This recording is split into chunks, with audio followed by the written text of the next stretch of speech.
Good evening, everybody. Welcome to Case by Case. My name's Amy.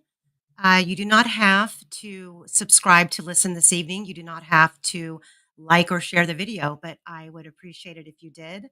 Tonight, we are going to be discussing the David Kallenberger case. We have covered this case twice already on the channel.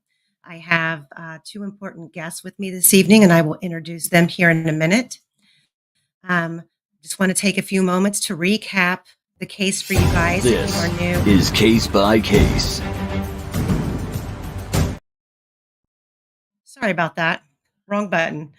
For those of you who are new to David's case, David is from Lafayette, Indiana. He went missing on March 15th, 2016. David left his home in Lafayette to visit his sister in Florida. The night prior to this, David had been feeling deathly sick and feared that it was possible his wife had been poisoning him. The day before, a man by the name of Biker Bill, aka Bill Muse, had worked on David's bike. And for whatever odd reason, as David was heading out to Florida to visit with his sister, his motorcycle broke down on Highway 65 in between Franklin and Edinburgh, right across the street from an abandoned hog farm. David was seen throughout that day and evening in the area, but has never been seen again. Biker Bill never answered when David's sisters tried to reach him to go pick up her brother. The rumor is this was all a setup, and the bike was intentionally disabled, and Biker Bill called Valerie, who was David's wife, to alert her to David's whereabouts. So tonight we're going to get into the rest of the story, starting out with a recap, and my guests are going to come on, and we're going to go from there. Feel free to chat, ask questions, keep it respectful, or I will have to remove you. And let's get going.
Good evening, everybody. Let me introduce to you once again Kim Hansen, who is David Callenberger's sister. And our other guest this evening is Brian Phillips. Say hello, Brian. Hello.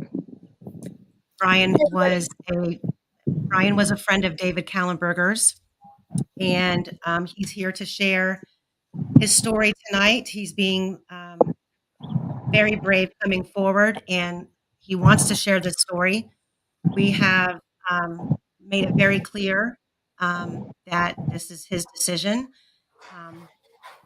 Brian, would you like to tell the viewers why you feel it's important that you tell your story? Time. Take your time. I believe that it's important for his sister and his family to have some kind of peace. That's courageous of you, and we're here for you. We know this is going to be a hard night for you, and I know that you're going to tell some truths that you've been carrying around for a very long time. Some of the details might be shocking, and I would ask that everybody please not judge. It is a difficult situation for all of us to hear and to be in, and I think ultimately right now, Tim is the one who Brian needs to get things right with.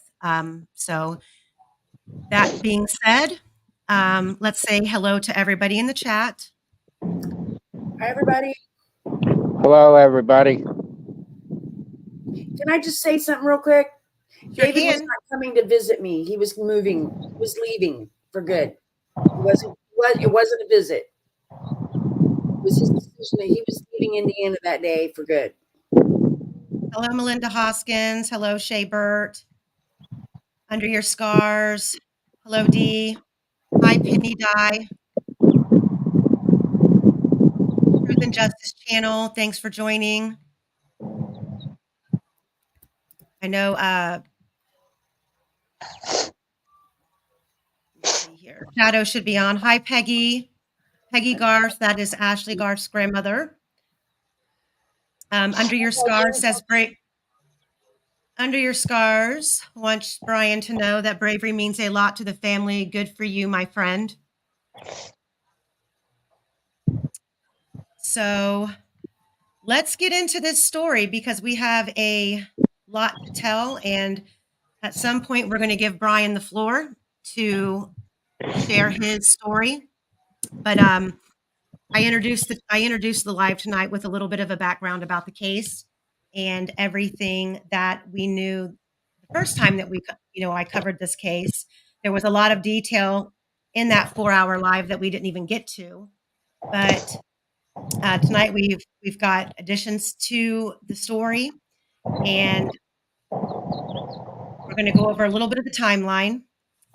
So, Kim, why don't you explain in a brief way the relationship between Valerie and David and what was kind of transpiring at the time that David went missing? Okay, so they had a very volatile relationship. They fought quite often, and David loved her to death, and he wanted to make things work with her. I felt like he couldn't do without her, and she acted like she felt the same way, but she really didn't. They had lost their daughter because of drug use, her drug use, and he was trying to get her away from all that and to come down here and start a new life without all that. So she wasn't having any of it. She was cheating on my brother left and right. I know of at least 5 guys, and he was sick of it. And the night before he left, day before he left, she poisoned him with some rat poison. And the police say, well, it's rumored. It's not rumored. I spoke to my brother. He told me that she had put poison in his beer, and he was that night. Got up the next day and decided if he didn't get out of there, he was going to die. And unfortunately, he didn't make it out of there. And I believe that she's responsible for his death and disappearance. And unfortunately, she's now passed away. So I won't get justice with her for sure. So on that March 15th, David, we're going to when we get into Brian's recollection of that day, after we're going to get into that in a little bit, but what we knew up until now, for the most part, was that David was on I-65. He was right in between Edinburgh and Franklin. His bike broke down, and he was seen by an ISP trooper and a tow truck driver who both, at some point in time, each made contact with him. Is that correct, Kim? Yes.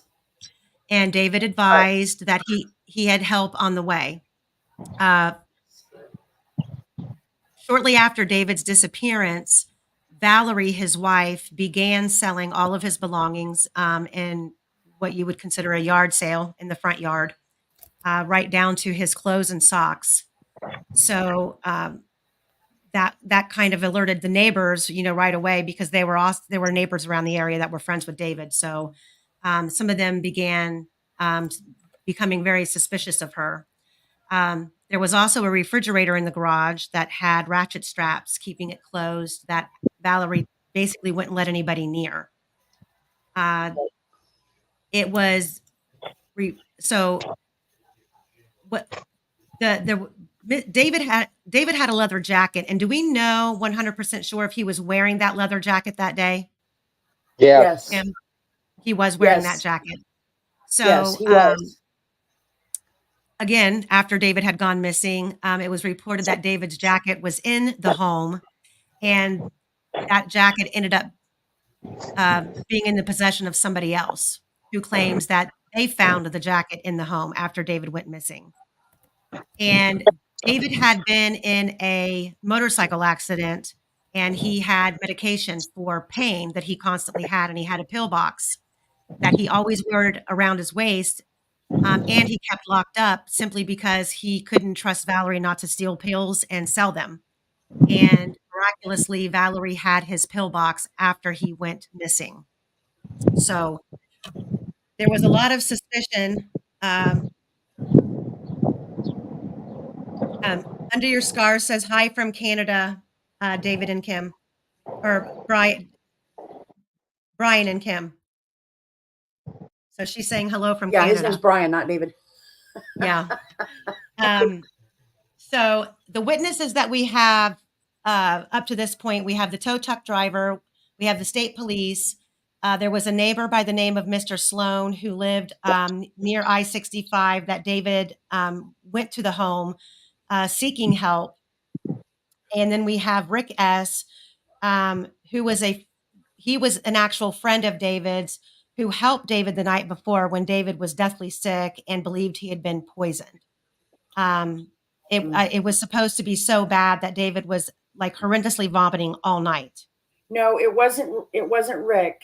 It was Jonte and Luke took care of him that night. That's right. That's right. Rick is the one. I'm sorry. I think I put that in Yeah, there he's inadvertently. the motorcycle guy. Rick was his neighbor that he rode with, and they were good friends. So at some point that evening,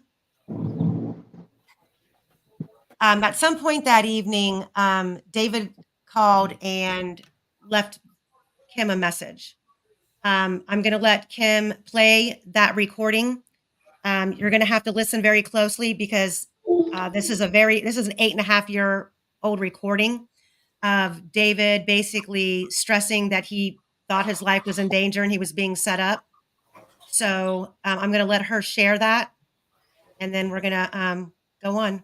Thank you, ACV. I appreciate that. Give me 1 second to get there. I'm sorry. I kind of dropped the ball a little bit.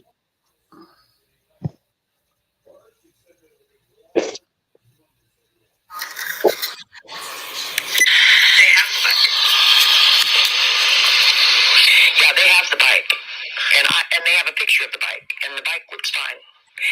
It broke down, and David was trying to fix it. The record driver even took a picture of it. I think it was the record driver. Somebody took a picture of it. The seat's off of it, and there's on his saddlebag is like those pliers that vice grip. Yep, on there. It was sitting on the bag, and everything looked like it was still, in the saddlebag. Stuff wasn't strewn around, so I don't think anybody robbed him or anything like that, But I do need to check with the detective and make sure that that picture was taken by the tow truck driver and not the guy from Kentucky who helped pull his bike off out of the ditch. Because I don't quite remember what was said about that. And I'll have to ask him and find out. But are you wanting to talk to Bill? Huh? Are you wanting to talk to Bill? To who? Bill? Yeah. Here comes the recording. Not yet. Let me finish with you guys first. We'll get there here in just a sec.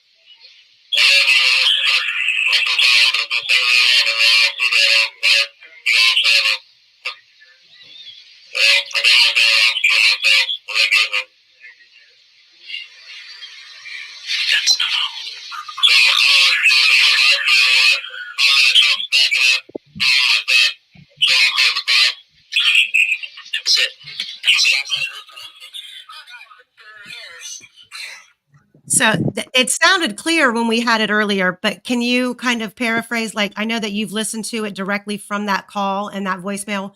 I know that I can make him out saying, I feel like I'm being set up. He says, I'm being set up big time, or biggest crap. Yeah. And he said, at first he said, I don't know what's going on, but I'm being set up. And then he said, I'm being set up biggest crap. He said, I don't know what I'm going to do. I've got my gun with me. Maybe I'll just kill myself. He did say that. And he said, at first he had said that he said, I thought I was going to get to come down there and us get to spend time together, but it doesn't look like that's going to happen now. And that's when he said that they were trying to set him up, that somebody was setting him up. And then he said it looked, let me think. After he said, it looks like I'm not, it's not going to happen. And I don't know what I'm going to do. He did say something about going to jail. And then he said, there's a blue truck backing up. Oh my God. I'll call you back. And that was the last thing I heard on. I mean, that was the last message that he sent to me or that he left for me. And I did not get that message because my phone was messed up. I did not get that message until March 27th. And what ended up happening is I had to take my battery and my SIM card out of my phone and completely reset my phone. And then when I turned it back on, that's when I got the message. So that's when I knew that something bad had happened. And David's bike was found left on the side of the road. Yep. And so in it. And so wasn't his gun also found? Well, there was a CO2 gun. He didn't have a real gun. I don't know what he was talking about. Unless he thought he could kill himself with that CO2 gun. I mean, I know that it's a powerful weapon. He'd had to put it to his temple, but I don't think he was going to kill himself with that gun. But they found the gun, so he probably had no. They did find one spent cartridge over by the pig farm. There was a cartridge that hadn't been spent, and then another one. And Brian could probably tell you about these guns because him and David used to play around with these CO2 guns at his house. They used to shoot inside the house with them, but David and I, keys were left on the bike, and I believe his jacket was found on the bike. And the police have that to this day. They now, don't when you say bike, they sold it. The leather jacket was found on the bike? I'm sorry? The leather jacket was found on the bike? Yes, there was a leather jacket that was found with the bike. And it was cold. I mean, it was snowing up there. It was cold that day. Let me rephrase that. It was a nice day that day, but it originally had rained. When he left, it was raining. And it wasn't warm. It was like 50 degrees and raining. So that's kind of cold, at least for me. I live in Florida, so it's cold to me. But I believe that I don't believe that he would just leave his jacket there. No. I don't believe he would leave his keys in that bike for somebody to steal it. There's no way. No. I believe that they took him home. She took him home. They killed him and they went back down there because the car was seen down there in the morning the next day in front of his bike. And I believe they went out there and they put that jacket on that bike. They put that his keys in the bike because there's no way, no Harley rider would ever leave their keys in their bike on the side of the road. That was David's baby. He loved that bike. He loved that bike more than he loved Valerie. David never would have left that bike anywhere, period. Well, he couldn't unattended, let alone leave his keys in the bike. So I mean, I can't say for sure. I believe she talked him into going back, said, let's go get the van and then we can come back and get the bike. Well, I don't Do, believe that he would have left his bike even for that. hey, Brian, the Well, chat is wanting to know if is a CO2 gun like a paintball gun? in a way, yes, basically, except it shoots pellets. Okay. Okay, so at this point, guys, let me back it up. So we have Valerie. You know me and my slides, they skip on me. So here's a picture of Valerie and David together. And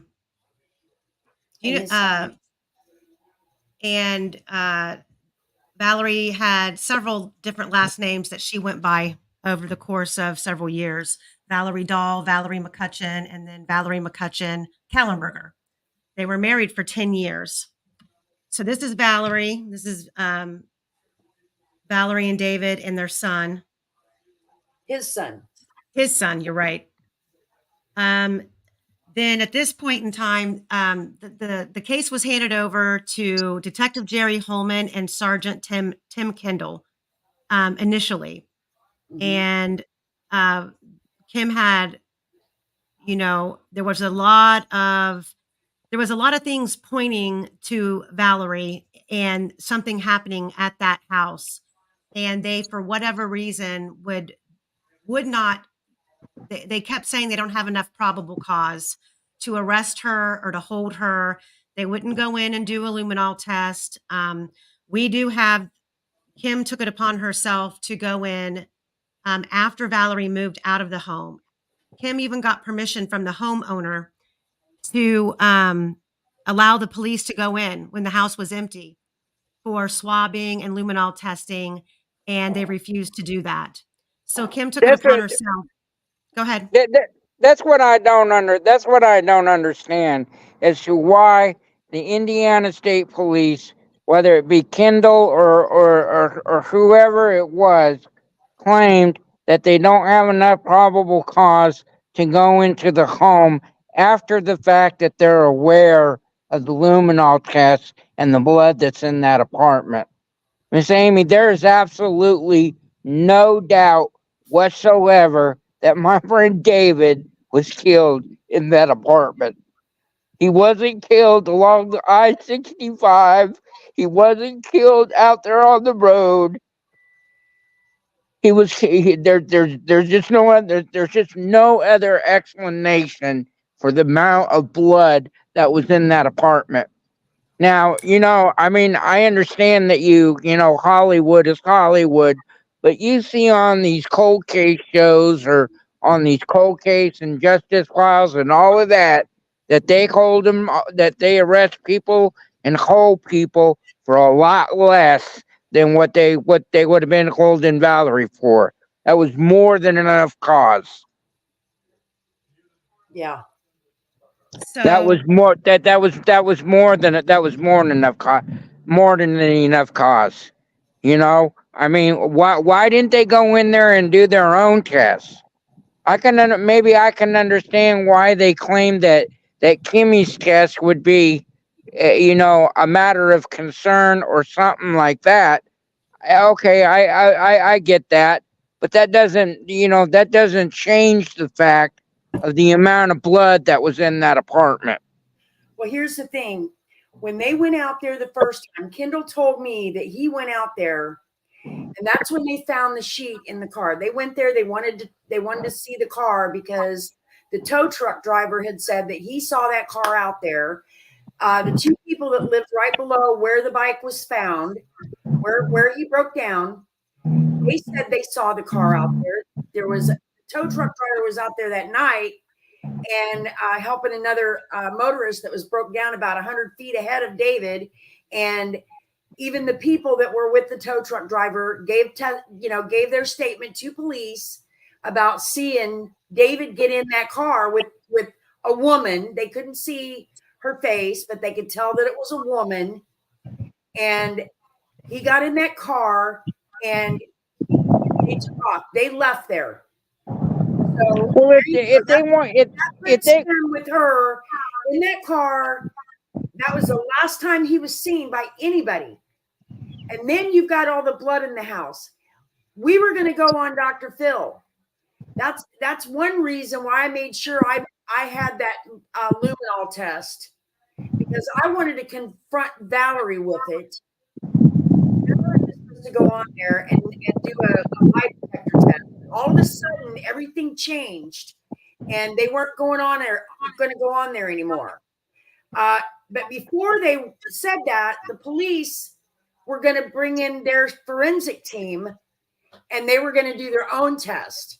But once they found out that we weren't going on Dr. Phil anymore, then they decided they didn't need to go in there and do that luminol test. yeah, imagine that. Like I said before, they had probable cause to search that house and do forensic testing the minute they found that sheet in that car parked at that house. That sheet alone, when it came back and it was matched to David's blood, that's enough right there to call her ass in and hold her for 72 hours. Because that sheet was found in her fucking car. Well, here I've put up the images of the luminol test that Kim did herself, and you can clearly see the middle one there that says shower drain. That is all blood surrounding the shower drain in the bathroom, and then this happens to be. Wait a minute here. Yikes. Where'd it go? Okay. No, this thing gets so speedy on me. Sorry, guys. This is the living room floor where the luminol was after the carpet was removed.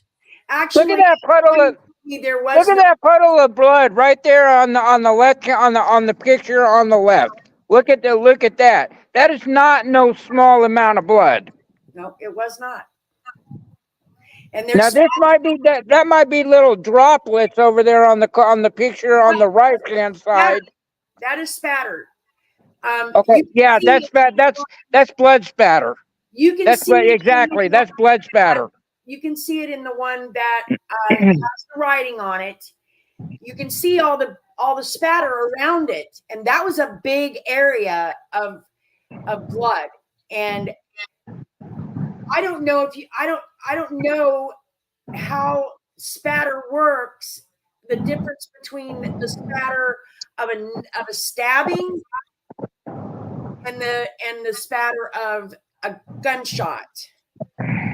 I always believe that he was shot. I believe that's the only way they were taking him down. Yeah, I do too. You're not. Brother was not a weakling. Miss Amy, Tony Richard. Excuse me. He's not going down without a fight. That man, my friend is going to fight for his life to the very end. So Valerie and Tony Richards or whoever are not going to take him down by themselves. Right. That man was shot. That man was shot, and there was that splatter was on the floor. He was probably shot in the living room. Except there was a rumor that about there being some knives. Yes, there was, and that was. It's a rumor. We have no proof. And consider the source of who it was. Okay, so Brian, let's we're gonna. So I want you to walk. Oh, by the way, let's touch on this too really fast before we get into the rest of all of this. So we have Jerry Holman and Tim Kendall, who took over the case initially. And then in 2017, you have Ben Rector, who was assigned the case, basically given the lead on the case. And since 2017, how many times have you heard from Rector since he took over the case, Kim? Well, I called him myself twice back when he first started working on the case. And then I have not heard from him again until yesterday. And what happened was I had raised Cain with Detective. Well, now he's not detective anymore. He's Lieutenant Jerry Holman. I raised Cain with him about how I could not reach or get a response from Detective Rector, and I was told that I didn't need to speak to Rector, that I could go through Detective or Lieutenant Holman. And I felt that was odd because he had just told me how he's covering like 3 different areas up there. He's got all this on his plate. He's overseeing all these different towns, and he wants me to come to him instead of going to the person that's actually, responsible for following up leads and dealing with my brother's case. And then Detective Rector did call me, and they're all butthurt because I have not been kind to them. I admit that. I'm not here to be their friend. I'm here to find my brother and to bring him home. And I'm sorry if that ruffles their feathers when I don't feel that they're doing their job, and I tell them that they're not doing their job. And I tell everybody else that they're not doing their job. Okay, so Shay Burt. Do you know that name, Brian? Who? Shay Burt. No, I don't think I do. The name Shay sounds familiar, but I don't remember no Shay Burt. Well, because I believe that this person who's in the chat could possibly knows kind of like this clique of people that we're getting ready to talk about. Yeah, they said that they just let me know that their YouTube name is not their real name, so that's fine. So, here is, I pulled this up a little while ago. This is Valerie and David's home. Oh, Shay Burt says, Shayna Pooley. He knows me. You know Shayna Pooley? I believe I do. Yeah, it's possible. That's who's talking in the chat. So let's get into this. So why don't you let's start, Brian, before we get into that day. I want you to describe the lifestyle and Dave Grader, Tony Richards, and Alex Waters. And Shayna Pooley Shay Bird in the comments made the comment that Tony Richards was untouchable. Now, for those of you who don't know, Tony Richards is the brother of Barry Richards. Barry Richards at this time was the sheriff of Tippecanoe County. That is correct. He's running for city councilman right now. Right. Yes, he is. And I'm looking at the sign right now. And Dave Grader was also related to these 2 men. Is that correct? Like a half brother? Yeah, he was the half brother of Tony Richards and Barry Richards. And then there's Alex Waters. At this point in time, we don't know where Dave Grader is. And as it shows on the screen there, Tony and Alex Waters both are deceased, both by an overdose of what Brian claims all of these people involved were given hot shots. Yes. But Alex and Dave Grader lived together on a property. So do you want to describe the dynamics? Don't go into David's part yet, because I want that to be its own story for that day. But can you describe what all of you guys were involved in, what was going on, how it was going on, who was helping it go on, that sort of thing?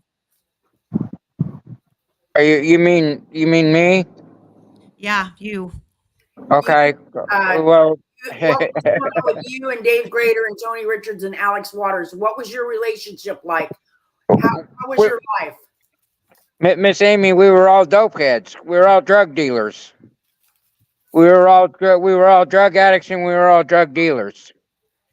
So, and that's the lifestyle that we lived, and that's how we made, you know, how we, I guess you could say, how we made ends meet, and we all ran in the same circle, and that's what we did. We sold methamphetamine in the community, in the county of Tippecanoe and outside, and that's what we did.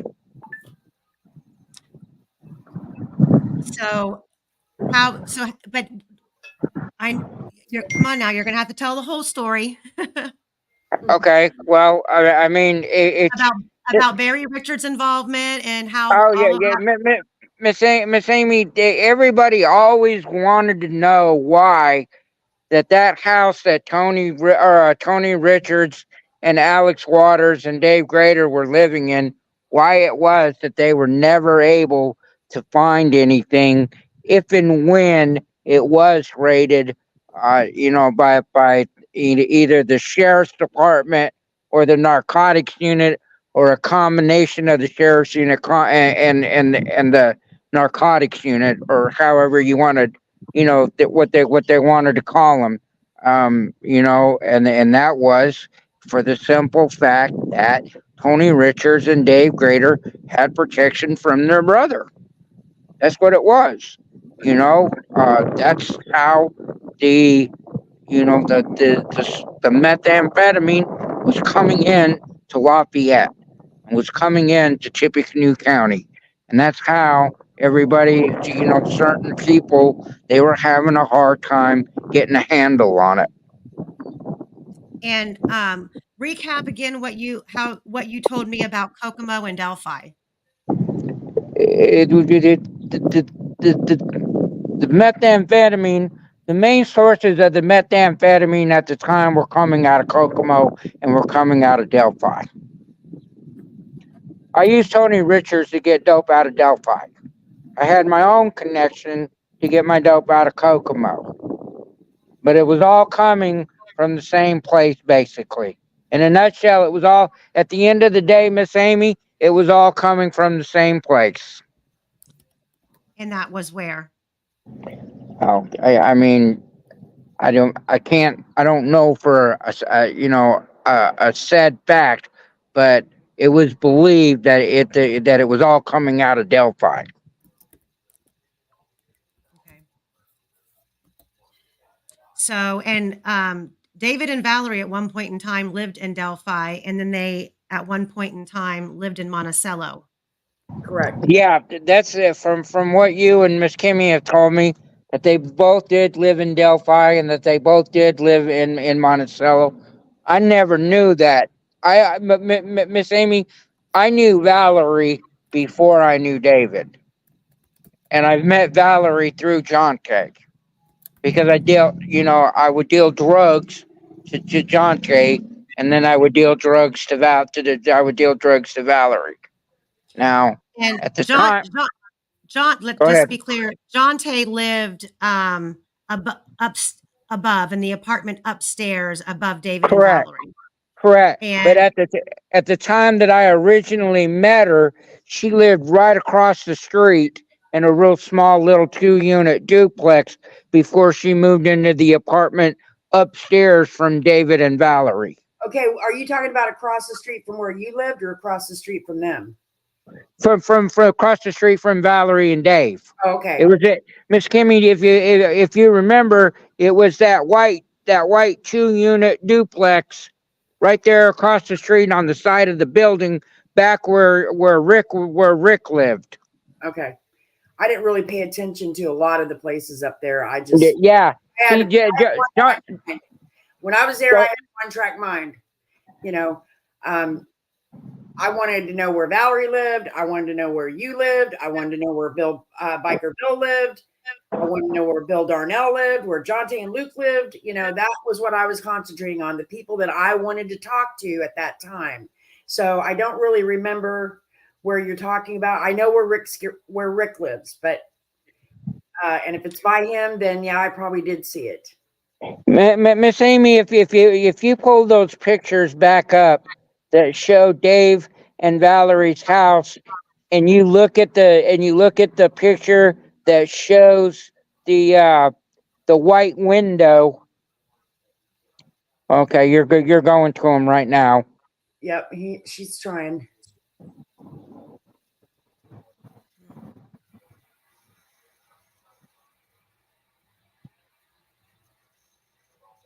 They're Okay. All right. Now on the picture on the right hand side, Miss Amy, there's that big bay window, that white bay window. John T and Luke used to live right smack across the street from that window. there. Okay. Okay. That was a little. It was a real small little 2-unit Right by, duplex almost by the that corner. had, huh? Almost at the corner. In fact, I think you can see it in the first picture where you see where the white car is parked. Yeah, it was on the corner. It was on the corner, boss. Okay, It was on the corner. One right there it's the one right there in that picture where it says back to map. If you look closely, right across from David's house on the left, you can see that duplex there. You can see the building. So you used to sell drugs to Jonte and Valerie? Yeah, I sold drugs to Jonte first, Miss Amy, and then I was introduced. Then I was introduced to Valerie, and I sold drugs to Valerie a couple of times. Then So- when there was when I first met, I guess you could say I first met Alex Waters. I went out there with Valerie to pick up some stuff because I couldn't get anything from where I normally get it. That's how you met Alex Waters? That's how I met Alex Waters, and that's how I knew of Dave Grader and the people out there at that house. So tell us about how you met David and how you guys became friends. Well, I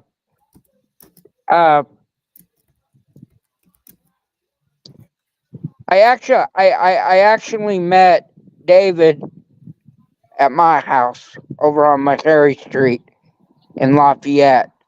His wife Valerie and him came over, and Valerie introduced me to her husband, to David.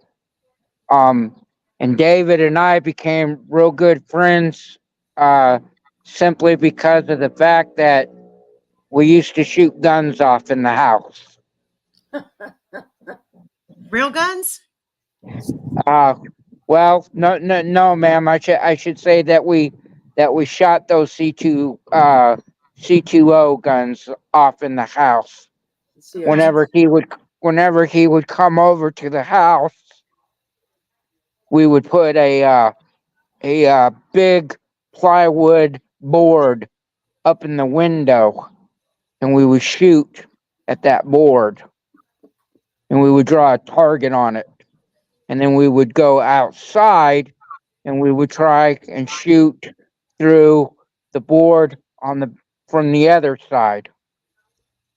Well, make a long story short, we actually missed the board one night, and we hit the window, and we put a big old crack right down the middle of my wife's bay window. So, I mean, how long were you I blamed it. Boys. I blamed it on him. He blamed it on me. We both ran out of the house, laughing our ass off. And then ever since that, you always, Miss Amy, you always knew when he was in the neighborhood, because you could hear that bike coming from a mile away. Mm-hmm. So whenever you heard that bike, you knew who it was, and you knew exactly where he was, and you knew that he would be vastly approaching.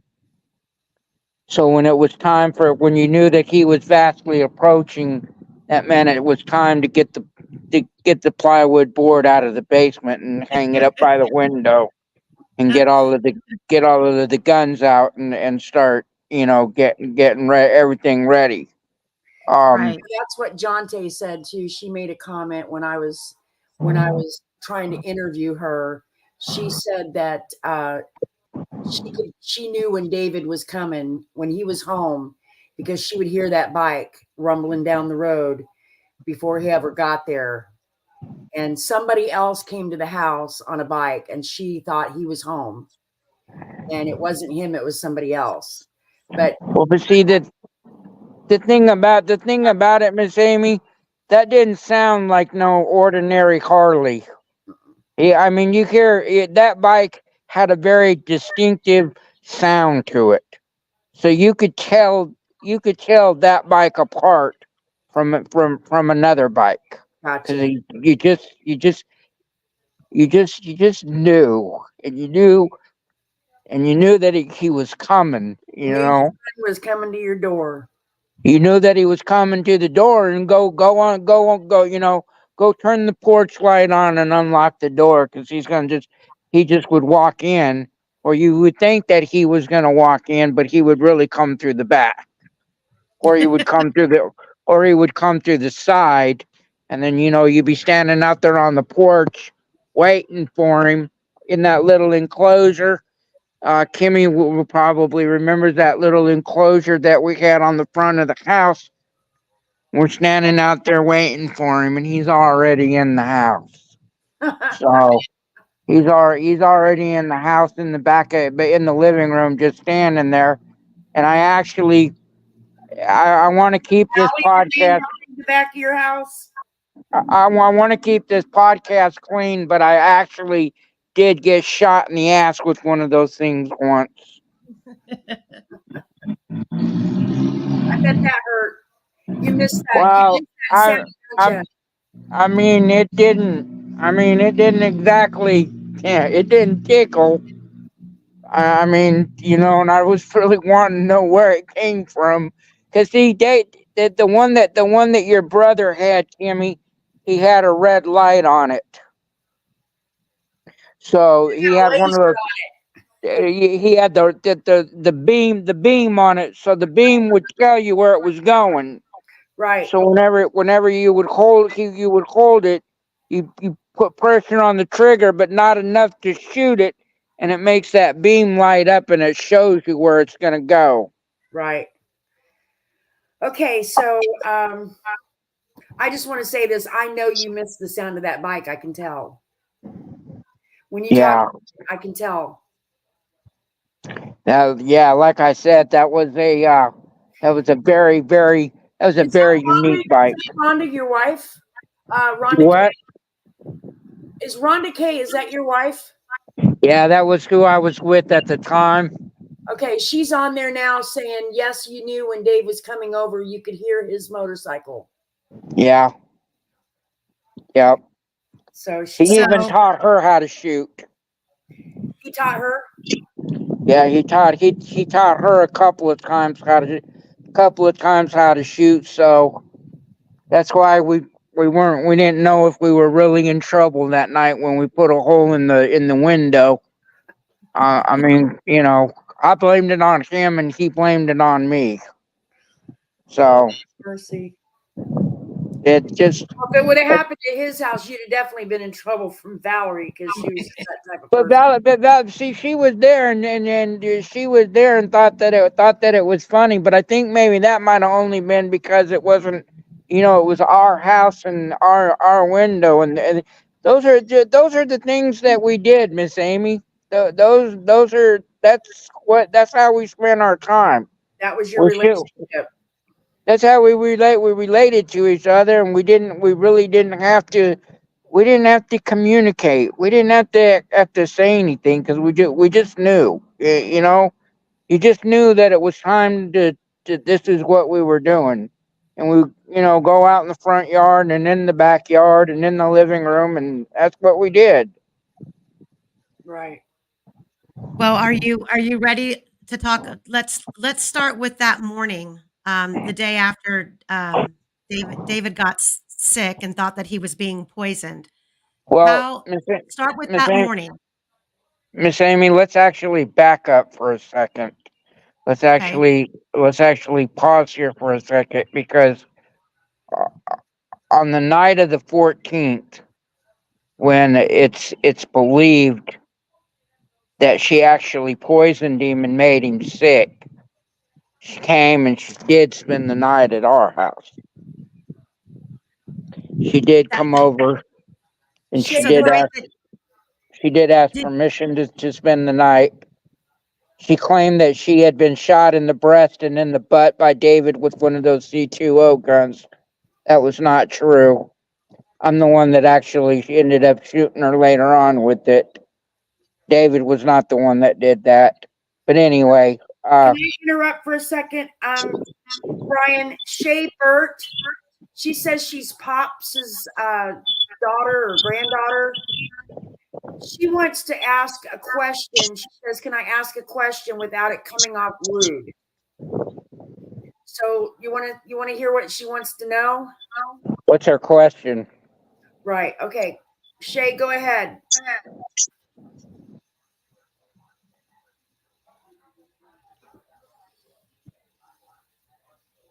What's your question, Shay?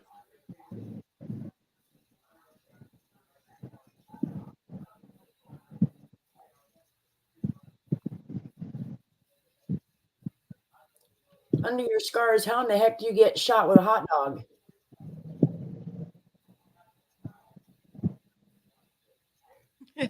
She said she got shot with a hot dog. Are you still there, Shay? yeah, when Shay This has I'll been so long ago. Why is it at all coming to light now? Why is it all coming to light now?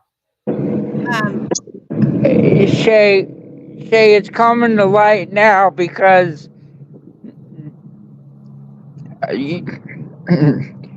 Kim, his sister, his daughter, his son,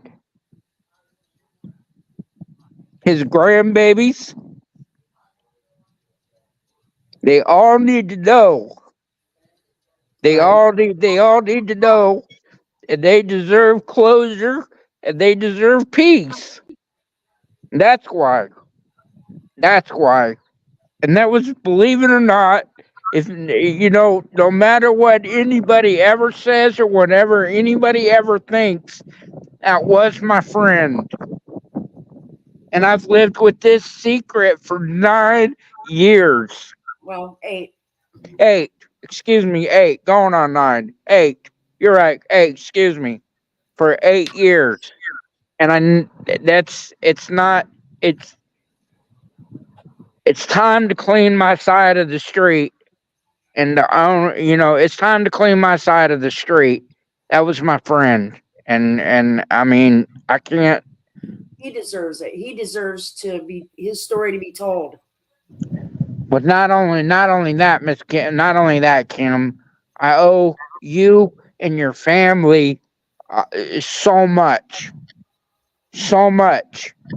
more than I'll ever be able to repay.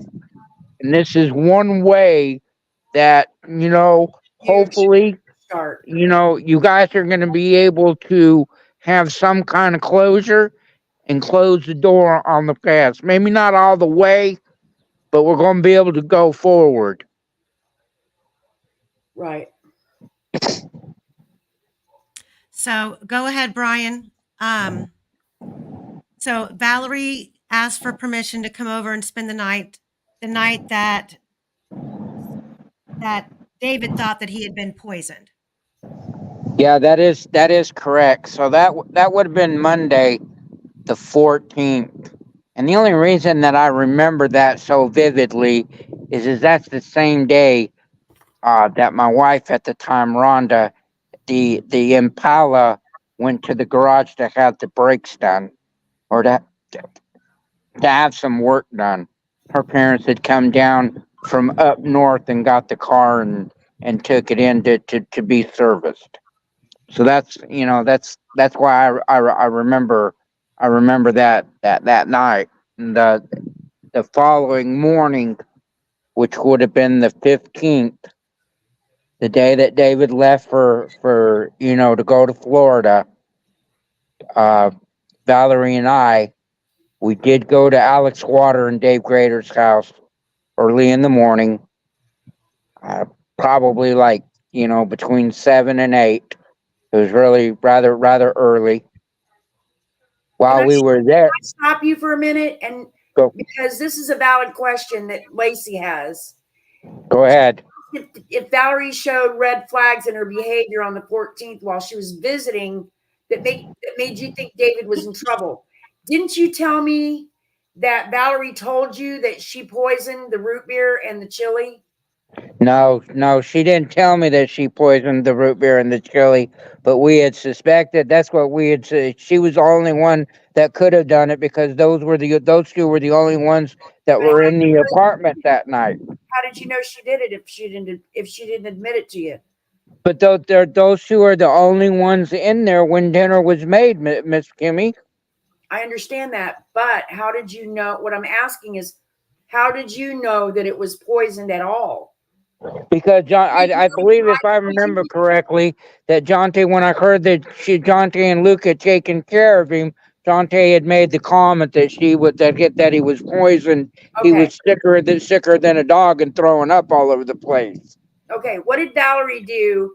What was her behavior when she came over to see you on the 14th? What did she say had happened, and where did she sleep that night? She slept in Bill Darnell's room. Thank you. So there was something going on between him and her. Well, yeah, she slept in the upstairs bedroom that Bill had across from me and Rhonda. But was Bill there at the time? Yeah, Bill was there at the time. Now, hold on. You had a question. You had a question that you were breaking up on, Kim. You said something about what did she say or what did she do when she came over? What was her behavior like when she asked you on the 14th? When she asked you and to let you stay there, what first of all, what did she say? What was her reason for wanting to stay there? This is from Lacey. She said, did she show any red flags in her behavior? Lacey, no, she didn't throw up any red flags. She thought the whole situation was funny, kind of comical. She was, giggling and joking. She said that they had gotten into an argument and that she just, she wanted to was asking to spend the night because she didn't want to go back home. Okay. So that takes us to the next morning, and you and Valerie go over to Alex Waters' house. And Correct. What happens there? Valerie goes in the house. And she's in the house. I don't know. She ain't in the house maybe like 10, 15 minutes. What did she go there for? Huh? Do what, Kim? There for? What did she go there for? We went there for dope. Okay. We went there for dope. She went there with my money. She didn't go there to meet David. Do what? She did not go there with the intention of meeting David. No, she didn't go there with the intention of meeting David. She went there with my money, and we went there with the intention of buying methamphetamine, of buying dope. Okay. You know what I mean? 5 for 300. Your brother showed up on his motorcycle. There was an argument in the yard. I couldn't hear what the argument was, but there was an argument in the yard. You could tell they were mad at each other. Yeah, they were upset. They were upset with each other. When she came back and got in the car, we were in the Grand Dam. We were in the Burgundy, right. Because this is very important that she was in the Grand Dam. Yeah, we were in the Grand Dam. After that, but she claimed that David had taken the battery out of the car. Right. There's no way that she could have been down there in Franklin to pick him up because he had taken the battery out of the car. But she was driving that car that day, so it's impossible that he could have taken that battery out of the car because he never saw her again. until she came out there that night on the side of the road. So go ahead. Okay. So when she came and she got back in the car, she said, I'm not going to stay here and argue with that paranoid motherfucker. Okay. So we left. Okay. We went back to my house. Now, we weren't at my house very long before she left. Okay? Now, She left This to take is Rhonda to work. do what? In the shop. I believe that I remembered that I thought that she did take Rhonda to work that afternoon because Rhonda was working afternoons, and I don't think the Impala was back yet. Right. We had a well, little white. Go ahead. Rhonda, if you're still in the chat, do you remember that day if Valerie took you to work that day because your car was in the shop in her Grand Am? So we'll see if she answers. But go ahead, Brian. Right. Okay. So Later on that afternoon, like I told you, Kim, it was like 3, 4 in the afternoon. It was either Dave Grader or it was Biker Bill that called and said that David had broken down along the side of the road and that we were supposed to go and get him. The only problem with that is that they didn't know where he was. The only thing they knew is that he was somewhere, and it said is that he was somewhere in Indianapolis. Right. So how are we supposed to go get him in Indy if we don't know where he is? You know, what are we gonna do? Call out, hey Dave? Right. Whoever, Miss Kim, whoever it was, and I do remember now that you and I had talked about it last night. I do remember telling you when you came that it was Dave Grader because I thought that it was Dave Grader. Well, I think that you told me that because you were still protecting people at that point. Well, yeah, and that Off a little bit. but it very well possibly could have been Grader, but I believe that it was Biker Bill. Biker Bill called you to tell you that David had broken down? Right. Now, remember, Miss Amy, Biker Bill is the one that claims that he never got any of the messages from David, and he never got none of the messages from Miss Kim. Right. Even though they both left numerous messages on his machine. And it's funny because he called you and said that he was broke down, so he knew that David was broke down because he called you and told you that you needed to Right. If it was him that called, then how would you not get any of the messages? But you're calling me to tell me that he's broke down. Right. Now, You know what I'm saying? Kim, I'm trying to remember from the first time that we covered this. Did David tell you in his message for you to get a hold of Biker Bill because Biker Bill knew where he was? No, he told me to get a hold of Biker Bill and give him the mile marker where he was at. Okay, that's what it was. Because he was supposed to be coming to get him. Rhonda says she don't remember who took her to work that day, but he called me and said, I need you to call this guy. My phone is dying. And so I want to save what power I have on it. I don't know why he didn't just go there to Dean Sloan's and ask him if he could if he could plug in his charger to his phone, but he didn't. So he asked me to call Biker Bill and give him the mile marker and ask him to come get him. That he was waiting for him to call him, and he had called him a few times and got no answer. So I called him. I called him at least 3 or 4 times and left a message saying that. By the way, Biker Bill is known as Bill Muse and Bill Turner. So for anybody out there that recognizes that name, that's who it is that we're talking about. He was the guy that worked on my brother's throttle cable the day, a couple of days before he left. And I believe that he did something to his clutch to make the bike break down. I believe this was all planned well in advance of David leaving, and him being poisoned was just a, they were going to try to do it that way. And if they couldn't do it that way, they had a backup plan. This was their backup plan.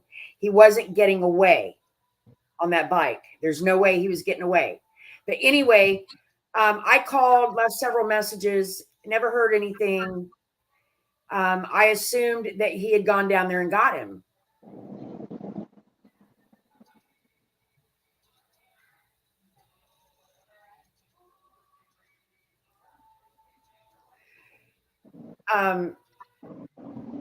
Lacey said pathological liars believe their own lies, so sometimes the story sounds true. Valerie knew David left sick and will need her. Did she talk about this? No.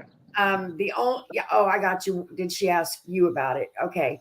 So, Valerie at that point was not worried about whether David needed her. Valerie at that point wanted to get rid of David. David told everybody that would listen to him that if something happened to him, it was Valerie who did it.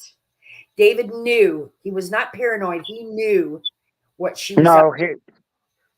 She was. He knew she was trying to kill him. He told me that day, I got to get out of here or I'm going to end up dead. I think really, to be honest with you, in his own way, Miss Amy, not to get off, to lose track of where we are, but he was actually trying to warn some of the people that were around him. And then for me personally, for speaking for my own self, if I probably would have pulled my head out of my ass at the time and listened more closely to what he had to say, I probably could have saved myself 8 years in prison. Right. I probably could have saved myself 8 years in prison. And, the other people, David told all of you guys, right, that you needed to stop doing what you were doing because there were so many, Kimmy, there was something, Miss Amy, there were so many things that he said. But he wasn't And saying that, in a way, saying that he was gonna turn you in. No, and Miss Amy, I don't believe that one bit. I don't believe that at one bit. I know in my heart of hearts, my friend was not going to turn anybody in. Right.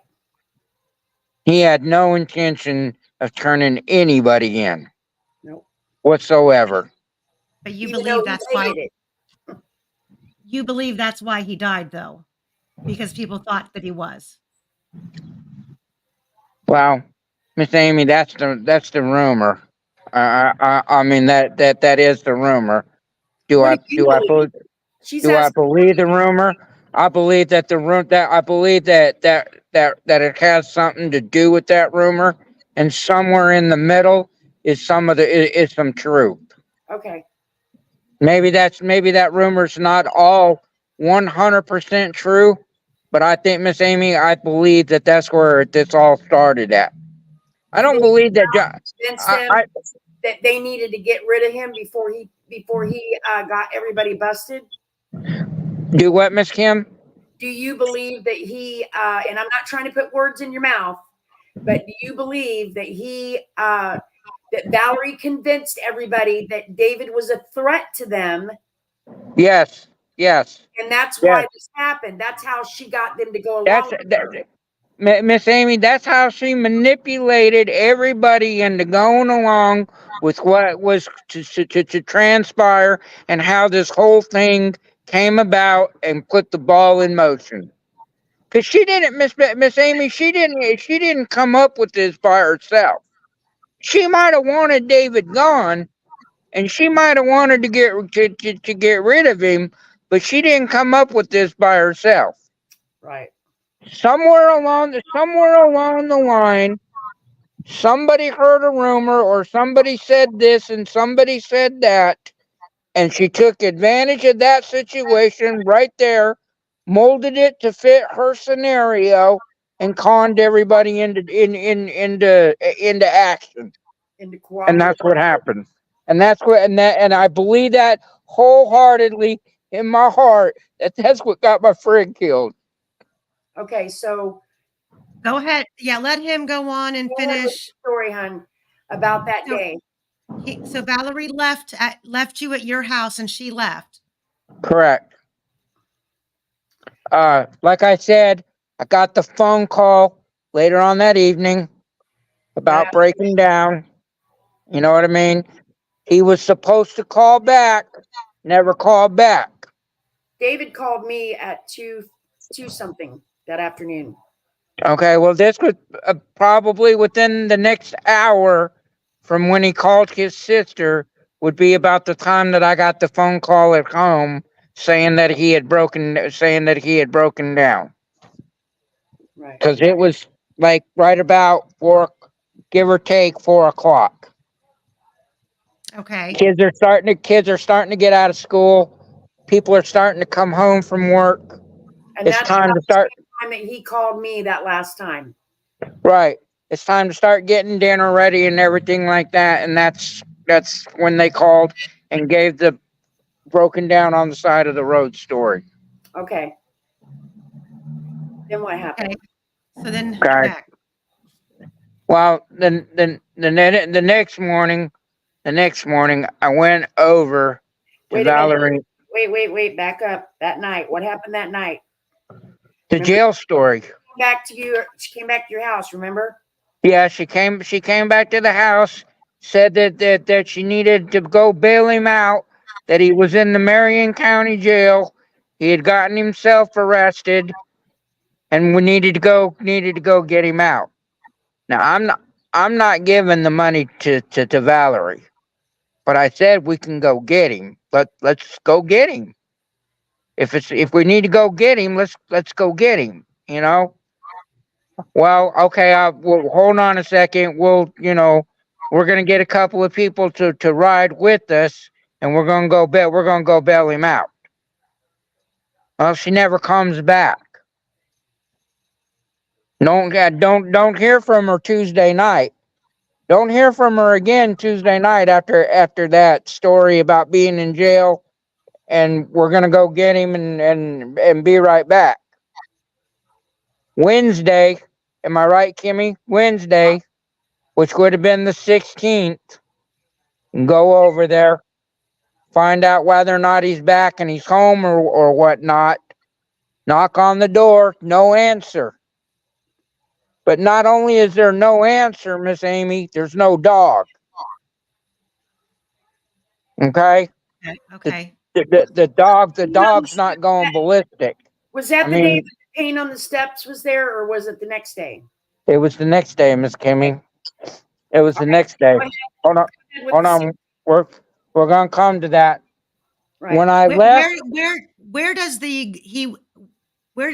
is this around the time that she's telling people or she's telling other people he went fishing or canoeing?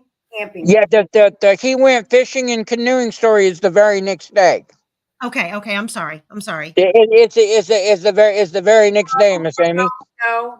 Okay. It was that day because you told me that you went to find him, and she said he's not here. He got out, but he went camping. He'll be back in a couple of days. Right, that would have been Wednesday, Miss Amy. Or I mean Kim. Okay. Wednesday. Yeah. Wednesday. Yeah, Wednesday. Okay. Yeah, well, Wednesday. Oh, I said I said the next day. I was thinking that we were still talking about Tuesday. I'm sorry. My apology. Okay. It's okay. Wednesday, when I went over there and I knocked on the door and there was no answer, when I left, I got to the corner and she called me on my cell phone and told me that she didn't hear me, that she was in the shower. Right. Go back to your place. I'll be over there in a little bit and I'll meet up with you. Okay. Did she show up? Yeah, she showed up. She showed up driving the van. She's not driving the Grand Am that this night on Wednesday night. She's driving the van. Okay. But anyway, the very first words out of her mouth when she came over that later on that evening was is that he went fishing and he'll be back in a couple of days. He got out. Oh no, wait, hold on. Let me back myself up. He got an OR. He decided to go fishing and hunting, be back in a couple of days. So OR is out on his own recognizances. Right. Yeah, OR is in on his own recognizance. So that was her excuse for not needing the money and for Right, you to go. now she doesn't need the money, and we don't need to go get him, and everybody can relax, and Off on his bike. you know going. we can go about our business. He's off on his Okay. bike going canoeing, but the canoe is there because she sold the canoe a couple days later. Right, that canoe doesn't fit on the bike. So how did he take the canoe with him? Right. You know what I'm saying? Like you just said, like you said, Miss Kim, Miss Amy, the canoe's at the house because the canoe gets sold a couple of days later, or the following. I believe it was the following week was when the big old grand garage sale was. Right. So go back to and finish Wednesday and then move on from there. Okay, so Wednesday, he like I said, he got OR'd, decided to go camping, and fishing, be back in a couple of days. I go over there Thursday, the very next day, because there's something. Just for some reason, I'm going over there to see to check on my buddy. Okay, I'm going over there to check on my buddy. This is the day that the entire porch and the entire door and the window have got white paint all over the goddamn place. All over. That was the 18th. Yeah, Thursday would be the 18th, right? Yeah. Friday the 18th. Huh? No, Thursday. No, Thursday. You're right. Thursday would be the 17th, right, Miss Kim? No. Tuesday was the 15th. Wednesday was the 16th. Thursday was the 17th. So Okay. Friday was the 18th. That's when all that happened with the garage. Right, So right. I'm talking about when the white paint is Right. all over the door and the window and the stairs. I got you. That was Thursday. Okay. That was Thursday. Hey, Lacey, Lacey, we don't believe that David was ever in the Marion County Jail. No. No, he wasn't. He was never in jail. He was never in jail. That story out. He was never there. That's correct, because I believe that we did check that he was never in the Marion County Jail, Lacey. I definitely checked. But anyway, okay, come back Friday. So wait, let me ask you. I want to ask you about the white paint. Did it look like it had been like with a brush or rolled on or thrown? No. Like somebody had picked up a gallon bucket of paint, Miss Amy, and it had just gone to town. Just like doused it everywhere. Just bounced it everywhere, splashed it everywhere. Okay. Miss Amy, I mean, this shit is all over the place. Was it yard- dry?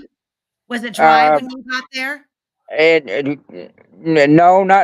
Not all of it. No, because I got some of it on my shoes. I want to ask you, did you see any other color like underneath of it trying to bleed through? No. See any brown? But at the time I wasn't really paying attention, Miss Kim. Okay. You know what I mean? I wasn't really looking. I was just like, I'm thinking, what the hell is going on? Right. Like, what is this shit? Right. Yeah, what you doing? Okay, so what happened after that?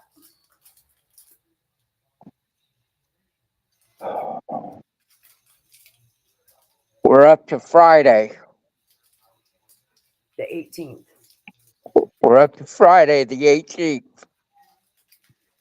Take a deep breath. Calm yourself down. It's okay. We got you.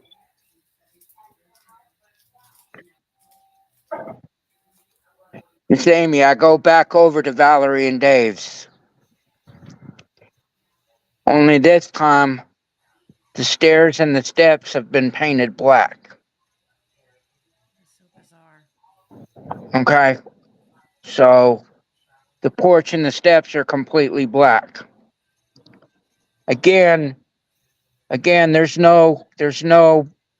nobody home. But I hear something over to John K.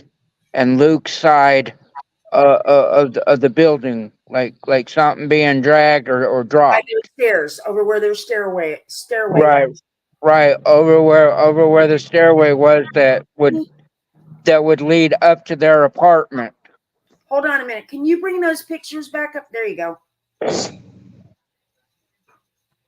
If you look at the picture, the first picture on the left, you'll see those stairs going up the side of the building.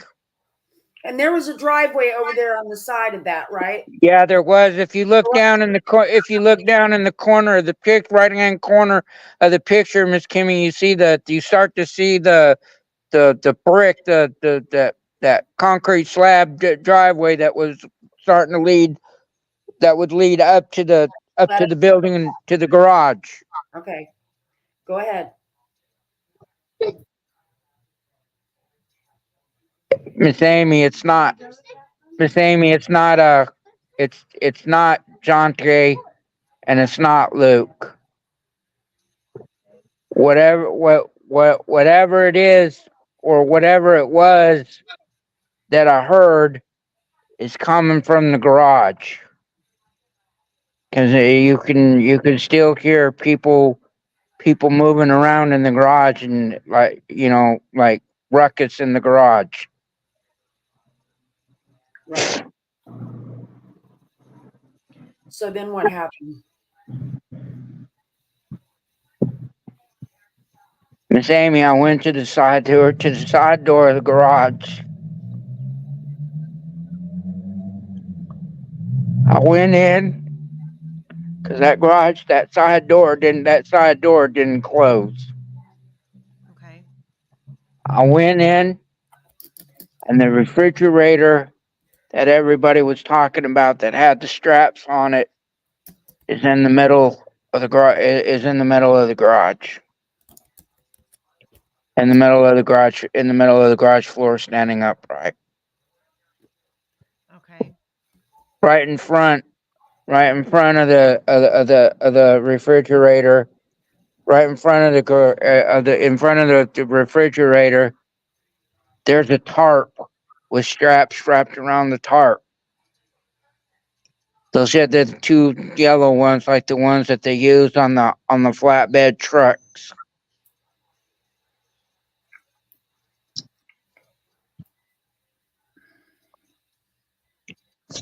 Valerie and Tony Richards are in the garage.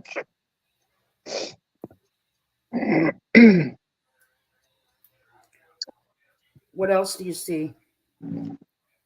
I see the tarp on the floor. There's a body in the tarp.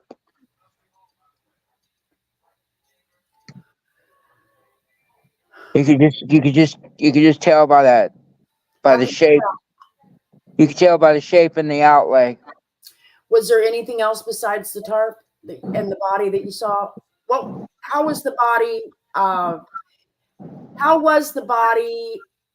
Laying there? Was it wrapped up in the tarp? Yep, wrapped up in the tarp with the straps going around it, with the straps sealing the tarp shut. So it had ratchet straps on it as well. Yeah, it had the ratchet straps on it as well. Like I said, like the kind that you use on the flatbed trucks. And you could tell by the way that it was wrapped that it was a body. You could tell by the outline and the by the outline just by the outline. Okay, by the outline of it, are you pretty sure who it was? Well, I'm not, Miss Kim. I'm not 100%. I mean, size-wise. Did it look like size wise, it's the right height. It's the right width. It looks like it's the right weight. It looks like, it's my size. David's not much bigger than I am, and he's not much taller than I am. The Mhm. first words that come out of my mouth, Miss Amy.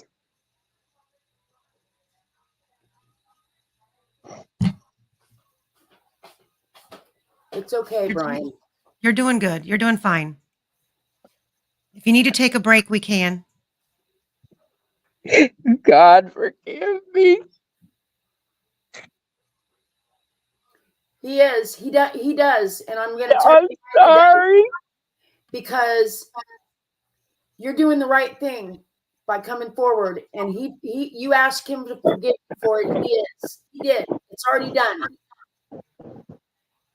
I knew this was going to be hard for you.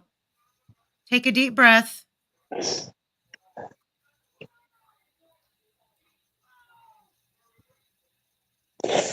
You need to stand up and move around for a minute. No. Okay. Let's keep going. Okay. You take your time. If you need to take a break, or you need to take a breath, or pull yourself off camera, you can. There's you do it however you're comfortable. I know it's a lot. Miss Amy, I said to Tony Richards that better not be who I think it is, wrapped up in that tarp.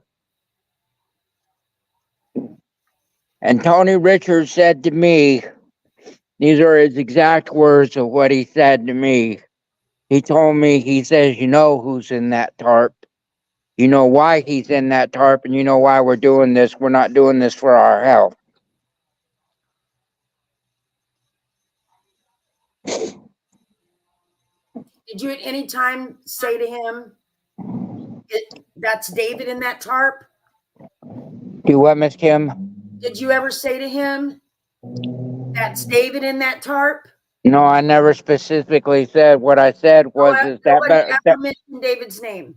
No, I never used David's name. The only thing I said was, that better not be who I think it is, wrapped up in that tarp. In other words, I'm implying that better not be my friend. Right. Because you got Tony Richards and you got Valerie in the garage with me. So who else could, what was their relationship? What was Valerie and Tony's relationship? To your knowledge. As far as I knew, Miss Kim, as far as I knew, they were, doing the horizontal hokey. But I mean, that's, I'm. Okay. Who wasn't she doing the horizontal hokey with? Right? I'm alive. So anyway, a couple of minutes go by, nobody says anything. Valerie leaves. Valerie walks out the side door, and Tony and I are the only two that are in the garage. And Tony's like trying to position and shift the tarp, and he rolls the big garage door upward. The one that rolls up. Mm-hmm. That garage, that detached garage that's in the back of the building, Miss Kim. Mm-hmm. Valerie appears with the Grand Dam, and she backs the Grand Dam up to the garage. The three of us by ourselves, we put the tarp in the trunk of the Grand Dam. That white sheet is already in the Grand Dam, and it's in the trunk like it's fitted in to fit. Okay, so it's spread out. Yeah, so it's spread out. We put it in. We put it in the trunk, Miss Amy, and we get in the Grand Am. I'm in the back seat. Tony's driving. Valerie's in the passenger seat. So what's going through your mind at the moment? What the fuck am I doing? what the fuck am I doing? What is going on? What's happening? And how the hell are we gonna get out of this one without going to jail? You know? Did you Was ever I'm there really, just run and call the cops? no, I never, Miss Kim, that never even crossed my mind.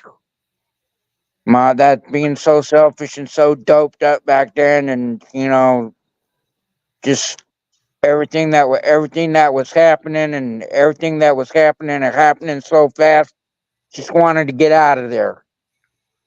Because I'm really honestly thinking that we're about to go to jail.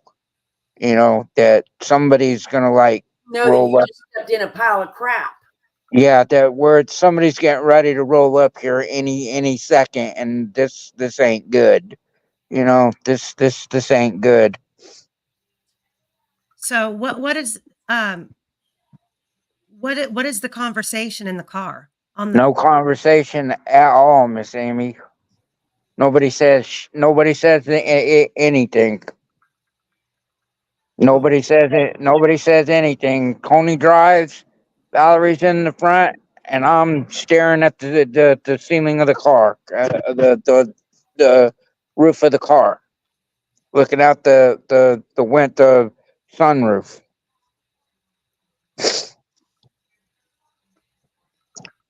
Then what happens? We went to Alex Waters' house. Okay. What happened when you got there? Did you see anybody there? Nope. Were there vehicles there? Yeah. Was Dave Grader's white truck there? Yeah, I believe so. If I remember correctly, that little S10 was there, parked off to the side. The white truck with the red stripe down it? I can't remember if it had a red stripe down the side of it, though, Miss Amy. I know that there was a little S10 that was always out there that was either his or Alex Waters, one of the two.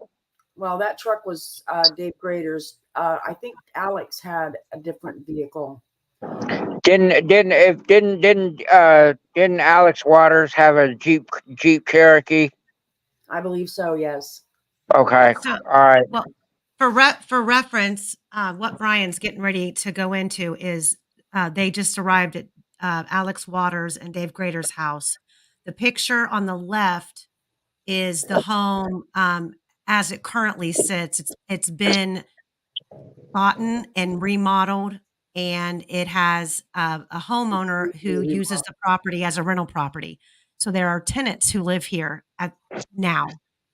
This picture on the right is a picture from another angle of the house, but that was the original. That was how the house was back then. Am I correct, Originally. Brian, at the time?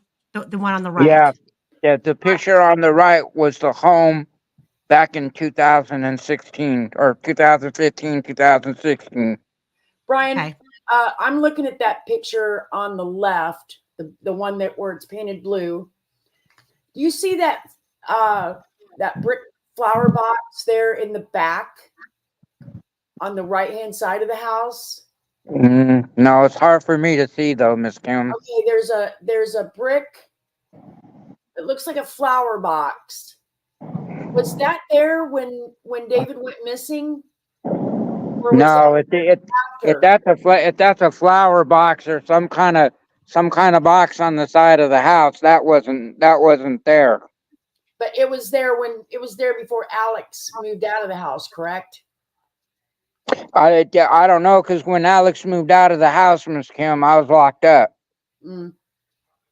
I believe that was put in after David went missing. I was told by one of the neighbors that they had put that in right after he went missing. So my thought is that when we get into this other stuff, I've got a thought about that flower box, and I think Miss Amy may have an idea where I'm going with that thought. I do. So go ahead, Brian. You're doing good. Yeah, you're doing great, man.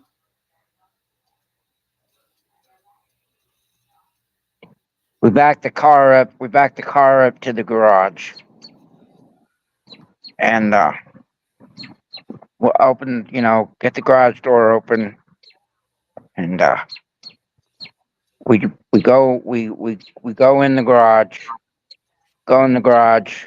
and Tony and I start to tear out chunks of concrete out of the garage floor. Brian, I just want to say that Lacey made a comment. She said, Brian, surrounding you with love, you're doing amazing. Thank you. Back then, but were you scared for your life now that you've seen the tarp and you know what them two were capable of?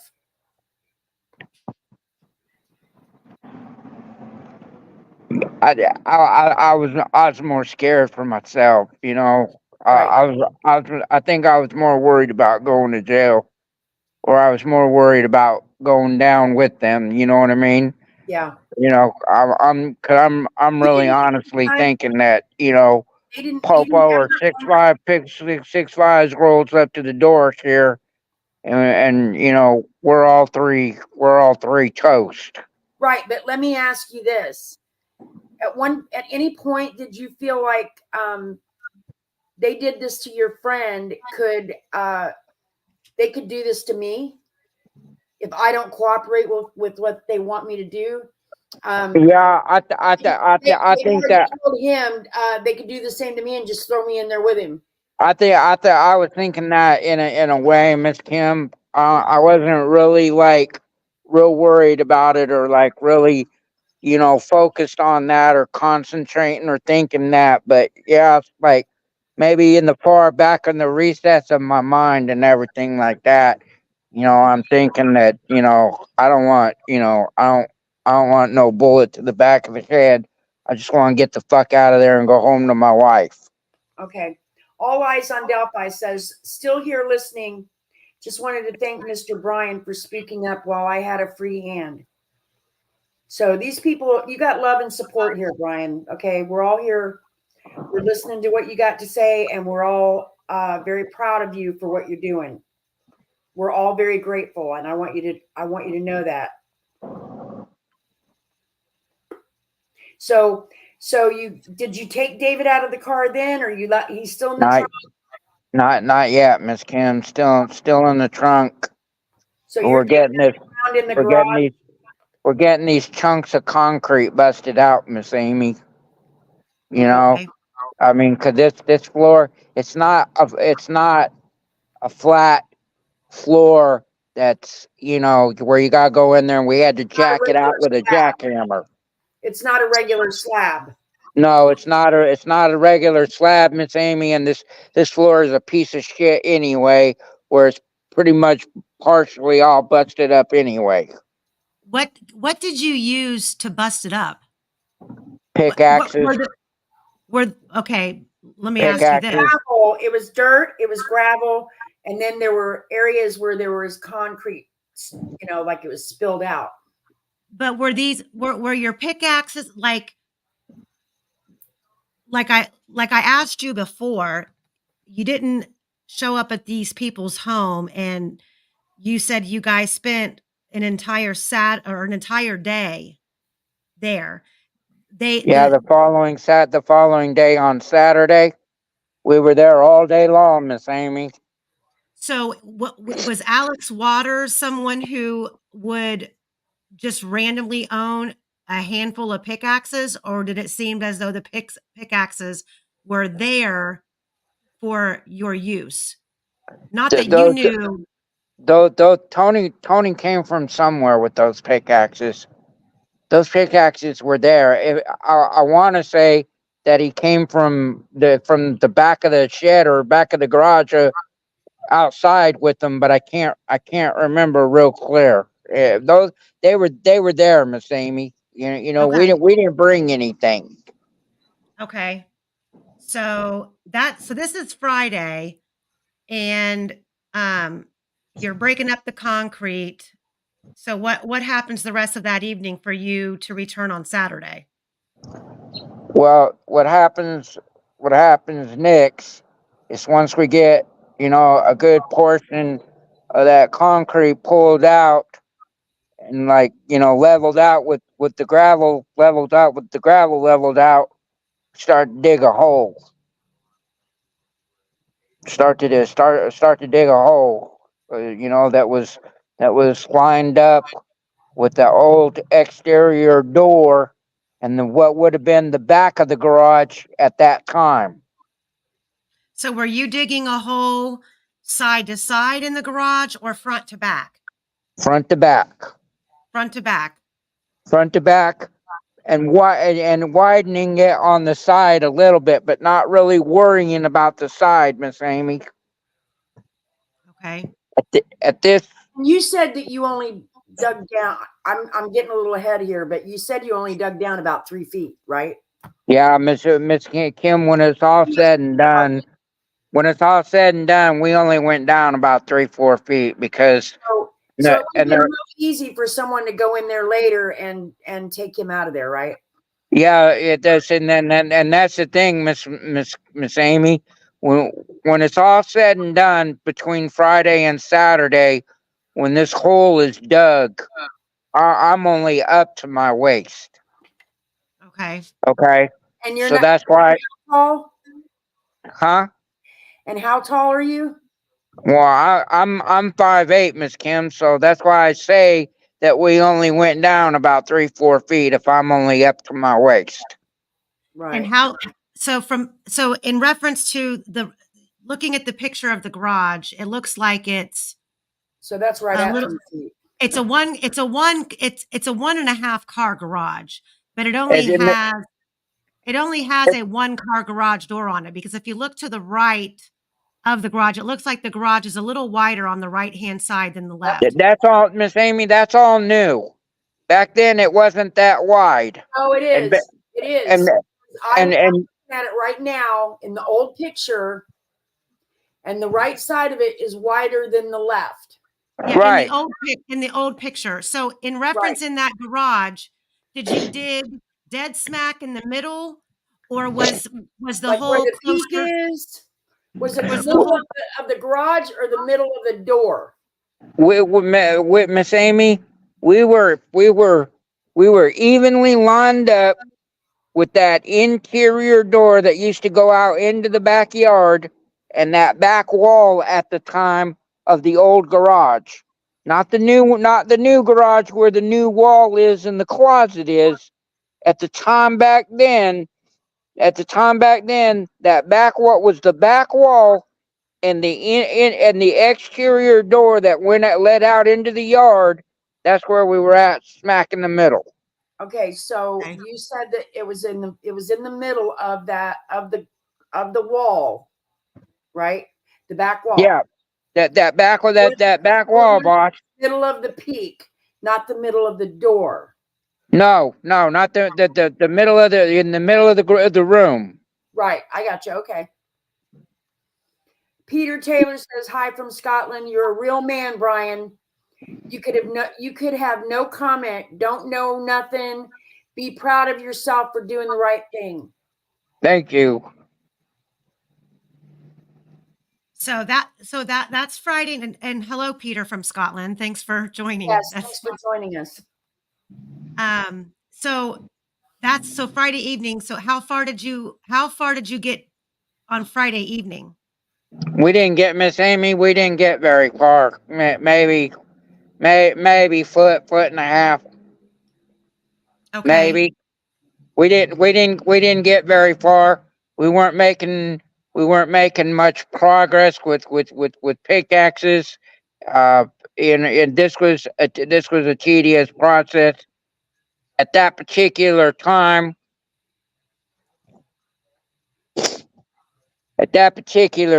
Miss Amy, we put the tarp in the garage and the floor the way that it was. That night? Yeah. You did what? We put the tarp in the floor the way that it was that night, Friday. On Friday? You told me Yeah. that you put it in there till Saturday night. Do what? You told me you didn't put it in there till Saturday night. That he was right. all night. We didn't bury it all the way down until Saturday, Miss Kim. We're not done yet. You told me that he was in the car Friday night. No. That the car stayed there. He was in the hole. He was in the hole the way that it was Friday night from what we had dug down. Now we're going to come back Saturday and we're going to finish leveling everything out and we're going to finish digging down further and pouring the new concrete. Okay, so so first of all, when you took him out of the trunk on Friday and you put him in the hole, where did you go and sleep? Did you go home? Did you stay there? Yes, I went home. And you didn't and you didn't tell your wife? No, I didn't say anything to anybody. But I didn't sleep that night, Miss Amy. Did you go home and smoke some meth? Yep. Got drunker and shit too. So who picked you up in the morning, or did you just go over, or did you drive there yourself? Do what? Did they pick you up in the morning, or did they drive there, or did you drive yourself there? On Saturday. No, Saturday morning. on Saturday, I drove myself out there. You didn't tell your wife why you were going? No, my wife was already at work. Okay. And there ain't no way. At the time, that would have been a big no. Right. Miss Rhonda K.A. would have put her foot in my ass. As she should. Why? Yeah. While you were there, did you see Dave Grader or Alex Waters? No, I did not. I heard somebody out in the driveway, but I didn't see nobody. So I take it you anybody out there at all? You were there 3 days and you didn't see anybody? We were there 2 days, a day and a half, and didn't see nobody. That's why what you and I were talking about, boss. Isn't that kind of odd how we wouldn't see anybody at all? Yeah. No, nobody's going to come out to the garage to see what we're doing. Right. That's exactly my point. What Miss Amy, Lacey Markham is asking, sorry, ACV. Lacey is asking, what was Valerie's behavior at this point? During the time is she helping dig? No. What is she doing? Taking concrete out into the yard. Wheeling it out in a wheelbarrow. Standing around being a pain in the fucking ass and doing nothing. So okay. So I guess she's using a wheelbarrow. Is she I take it she's using, there's a back door to the garage. You guys certainly are. There's a side door, Miss Amy. There's a side door that would go out into the yard. So you were she was taking it out the side yard? Do what, Kim? She was taking the concrete out the side door into the side yard? Into the yard, yeah. But back then, remember that fence wasn't there, Miss Kim. Right. So where was she putting it? Out in the yard? In the backyard? In the backyard. In the backyard behind the house. Now, what they did with it afterward, I don't know. Okay, so the whole time you're digging in the garage, you've got the main garage door closed, correct? Correct. We got the main garage door down. And I mean, it's very okay. So I'll make this comment later, but keep going. Make your comment now, Miss Amy. No, because you're not there yet, and chronologically. I want you to tell this, chronologically, and I know we have a lot of viewers right now watching, and I wouldn't be surprised if there's a handful of them. There's a handful of them who live on this street, and possibly were aware of what was going on, who are watching right now. But go ahead, Brian. Where are we at, Miss Amy? You were I had asked you what Valerie was doing, and and what she was saying. So now, and you said that she was removing the concrete and taking it out the back door. I mean, there had to have been conversation between you and Tony. Nope. Like, what was he saying? Like, Well, the conversation was, widen it, further to the left or widen it further to the right, and we got to go down deeper in the middle. That was based, and then help me lift the torso at the head and put it in perpendicular. Move it backwards. That was really all the only conversation that was said, and then his instructions for me to me to level out the concrete. I'm not a mason, so I don't really know how to finish concrete. okay, are you talking about gravel, like gravel and chunks of concrete that you're trying to level out on this floor, or are you actually mixed like Quickcrete? We mix Quickcrete, Miss Amy. Where did that come from? Menards. Who went and got that? Pardon me, Who went and got the concrete? Valerie. By herself? Yep. How many bags of concrete do you think you guys mixed? Miss Amy, we laid at least 8 bags. We were there all day. So when you say you laid concrete, the hole that you put David in, did you backfill it with gravel?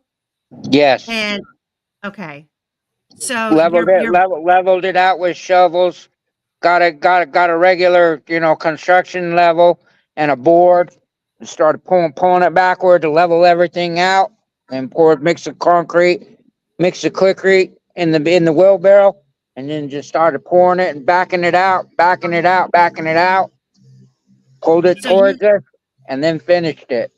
So you started pouring at the back of the garage and pulled it forward. Would you say and pull forward? Yes, ma'am. So you would say that, did you go corner to corner? Yes, ma'am. So you laid, and how thick of the concrete that you, We did. I would say 8 bags is not a lot of concrete for an entire garage slab. Miss Amy, that floor wasn't that thick. It wasn't that thick. We might have been 3-4 inches thick. Miss Amy, I didn't take a measurement, and I don't know what the measurement was, but I would say that we did a 6x6 box. So you didn't pour the whole floor in concrete? No, we didn't pour the whole floor. The whole floor. No. 8 bags. So here's the thing. 8 bags. I believe when they went, I believe that when the police went in there last week, there was a whole slab in there. It was not just, and I know it was because they had stuff stored in that garage. Well, see, this is why this is really important, and everyone listening is going to understand why it's important. This is something that needs to be said, Brian, and needs to be asked. Let me ask this real quick. Brian, when you went in there last week into that garage, was there concrete from wall to wall? Yes, ma'am. Okay, yes, ma'am. So made a whole new slab in there. Well, hold on, Miss Amy. Let me back up a second. Boss, are you talking about the night that Holman came and got me and took me out there to see if they were deep enough? When they took you inside that garage, whatever time it was, whichever time that they took you out there, because I know they took you out there and had you, before they started digging, had you show them where he was. Was there concrete from wall to wall in that garage at that time? Yes, ma'am. Yes, ma'am. That night that you're talking about, that we went out there and I told you that Kendall was there. That night that I told you Kendall was there, we went out there so that I could show them where it was that I was talking about in that garage. That garage was all the whole floor was done. Okay, so but here's right there that they put in another floor, and there was a possibility they pulled him out of there. I got to go to the well, okay. and that's really not the important factor here. Is when I ask you if you poured concrete from wall, when you said that you did a 6x6 box, you're talking about a gravelly dirt floor. Correct. And if you don't, so if you don't have a base that is, and I know this because I've owned homes, I've had concrete patios poured several times. You have to have you have to have a base. You have to have a footer around the outside when you pour concrete. Then you normally put in rhubarb where the Right. rod metal, the rods that you Right. lay down, and then it To needs to be prevent at the floor least from shifting. Correct. correct. So so there was no framework, no base. No, no, ma'am. Were you using the sides of the garage, like the foundation of the garage? Did it go that far side to side, or did you just try to dump concrete dead smack in the middle, smooth it out as evenly as possible, and pull it forward? Or did you have because you said you used 8 bags of concrete.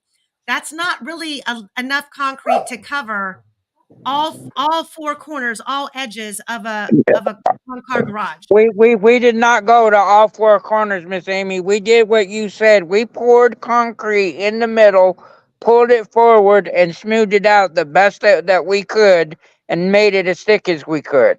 Why I asked So that question. what you left then was probably less than an inch and a quarter of a concrete pad that could have very easily been busted up with a shovel.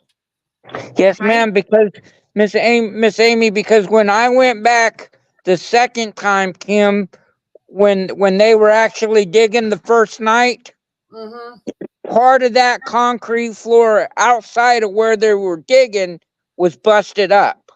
Mm-hmm. Like when we first got there Friday night, it was in pieces and in chunks.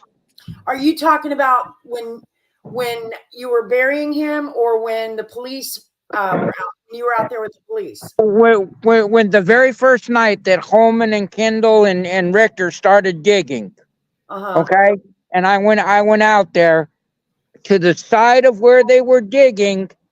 There was there part of that floor was busted up. Like Miss Amy just said, it would have been real easy for somebody to come back, bust that floor up, pull him out, and go and leave. And My then my Real- point real- earlier was made. The point I was trying to make earlier is if you only used 8 bags of concrete when you put him in the ground, okay, and then they came back, Valerie and Tony came back after and dug him up later on and moved him, okay, and then you told me that there was concrete from wall to wall when you went back there with the police, but there So- wasn't concrete wall to wall when you guys buried him. So between the time that he was buried there and the time you guys went out there last week, something else happened to that floor. They put in another floor in that garage. Okay, hang on. Wait a either minute, Brian. Hold on. We have a handful of questions from the chat that I want to just get to why we're in this concrete business here. ACV wants to know, how did you guys mix the concrete? pour the concrete into the wheelbarrow, and Valerie mixed it with water. Okay. And ACV also wants to know, was the tarp buried as well? Was there anything else in the hole? No, there was nothing else in the hole. And he was buried in the tarp. Do what? He was still wrapped up in the tarp. Correct, Miss Amy. Now let me ask you this. The way that they had him wrapped in this tarp, was it to where you could see boots or shoes hanging out at the end, or how No, did they have it wrapped? they had it wrapped, and then the top and the bottom was folded inward like you wrap a present, Miss Amy. Okay, and it had the straps around it. Yeah, it had the straps around it, but like I said, the shape of it and the layout of it, you could tell that there was a body in there. Okay. And just so let me hold on. We have another question here, or another statement that I'm going to put up.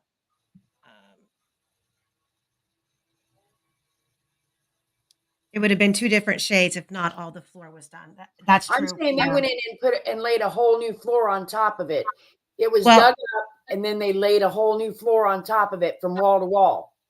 Well, hey Brian, now That's what quick. was there when he went back with the police. Well, Brian, explain what you know about the body. So guys, where we're at right now, to be clear, obviously Brian has gone to the police. He went into he did present Called me this. first. He called Kim. He went to the police. The police listened to his story, and they actually, I'm going to pull this up here. I don't know how well you'll be able to read it, simply because let me see here. Sorry guys, give me a second.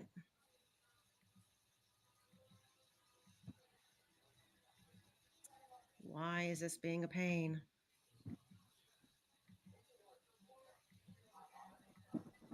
There we go. So it's going to be hard for you guys to read, but I can read it for it. I'll read it. There was a search warrant issued after Brian went to the police. So and I'll be honest, I was I wholeheartedly believe that Brian's doing the right thing. But I was very concerned that he could have been charged. I'm very concerned he still could be charged. And I as well. I advised him to make sure that he has representation, and I advised that he take every legal advice that his attorney has given him. So I wanted to make that clear. But he did go to the police, and they did file a search warrant on this property. The first one, by the way. In this case, and to put the whole situation in perspective even more, hey Cherie, this homeowner, they had no idea.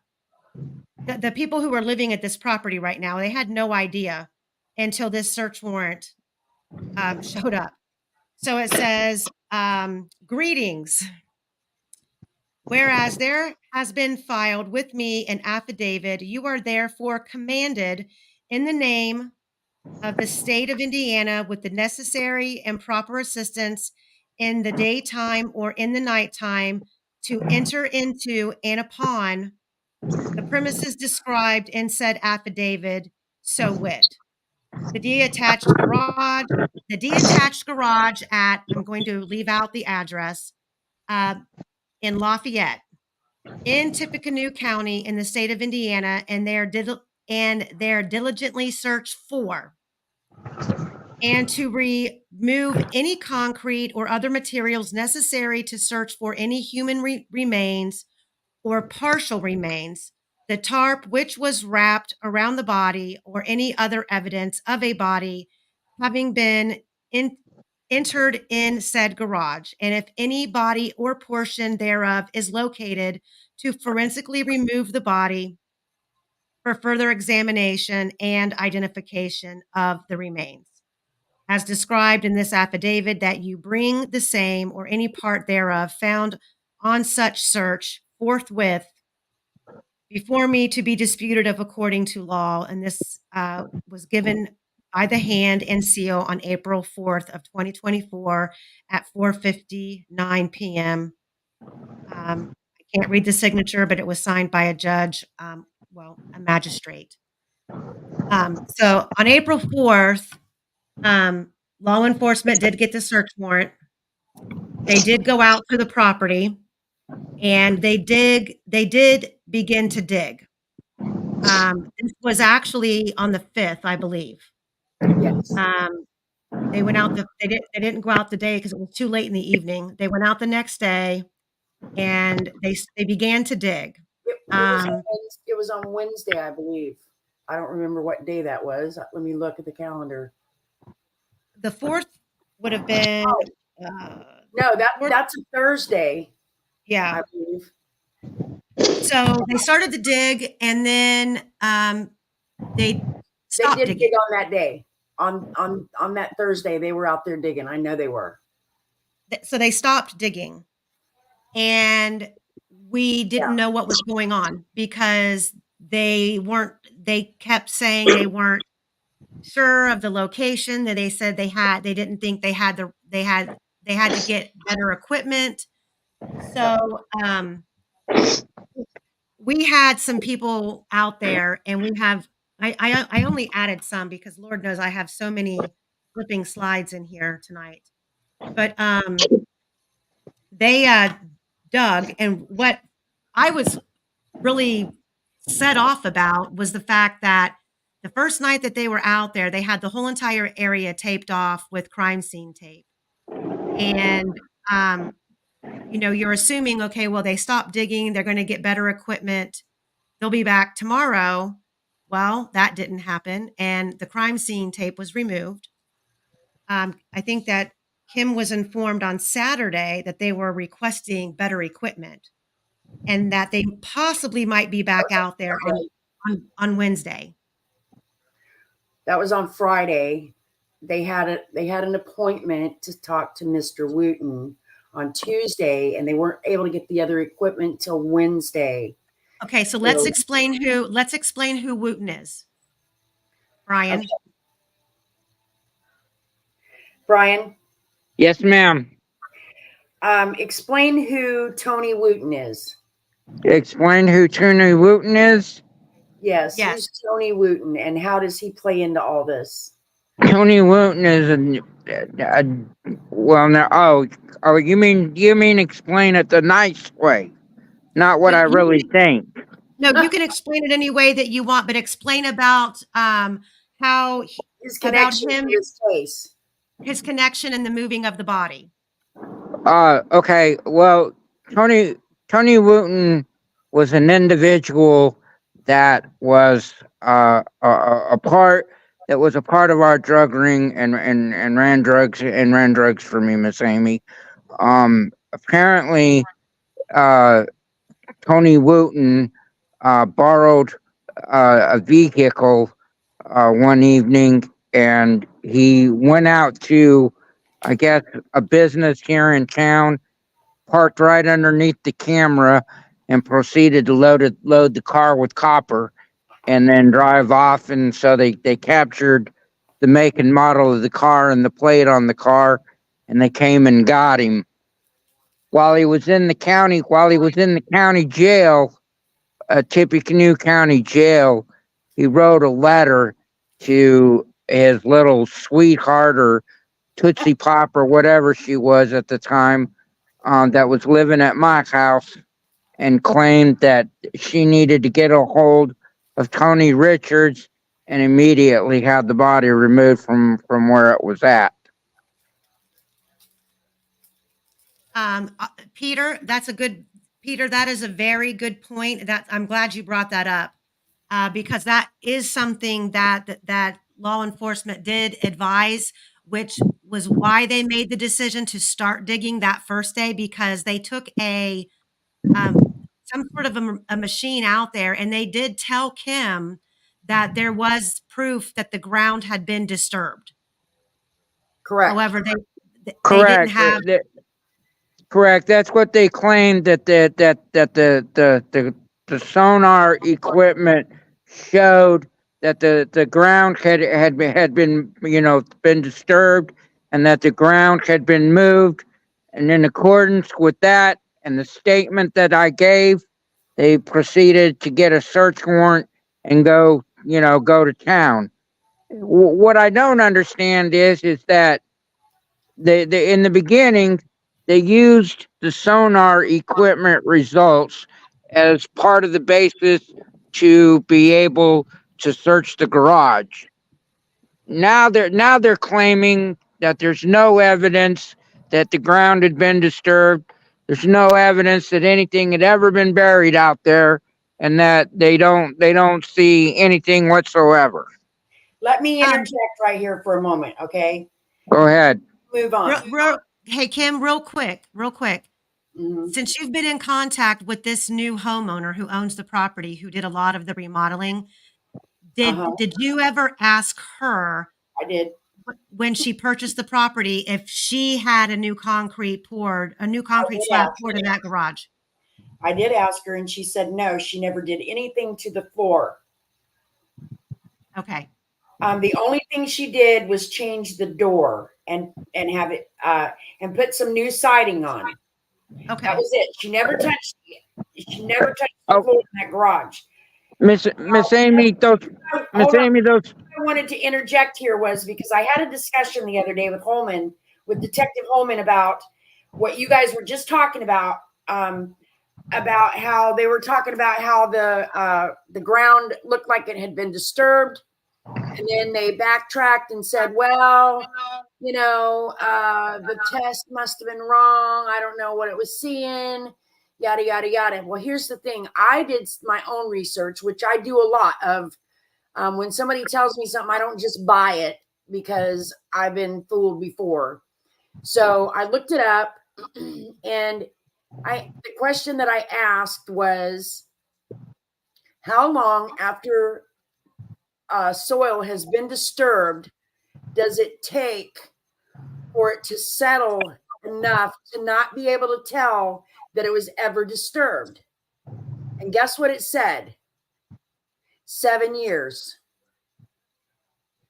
So their theory, our theory about them moving the body and laying another slab is a possibility, a probability even, because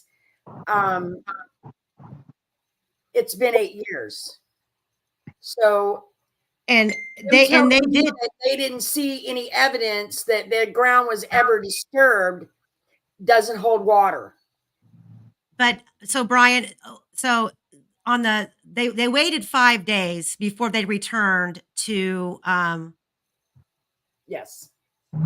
They waited 5 days to return. They took the crime scene tape down. We didn't know if they were even going to go back out there, but they did go back out there, and it was the first night that they were there, wasn't it? That they went and got Brian. Yes. Yes, ma'am. So they actually went and picked up Brian and brought him out there. And so, can you? Because I haven't talked. I don't think I talked to you about this part, but where they were actually digging, did you confirm that they were exactly in the right place? Yes, Miss Amy, I did. I told them that they were right where they needed to be. However, that they just weren't deep enough, but that they were right where they needed to be. I also explained to them that the edge of that concrete floor that they were digging up was a lot thicker than what we had done back in 2015. The floor the floor that we put down and the thickness of the floor that we put down was not that flat. It was not that level, and it was not that thick. There you go. And if that's the case, that is a major job for one to go back out there, dig all of that back up, and then it's only 2 to 3 inches of concrete. It's not that big of a job. They could have done what the police did and got a backhoe and went in there and dug it out in no time.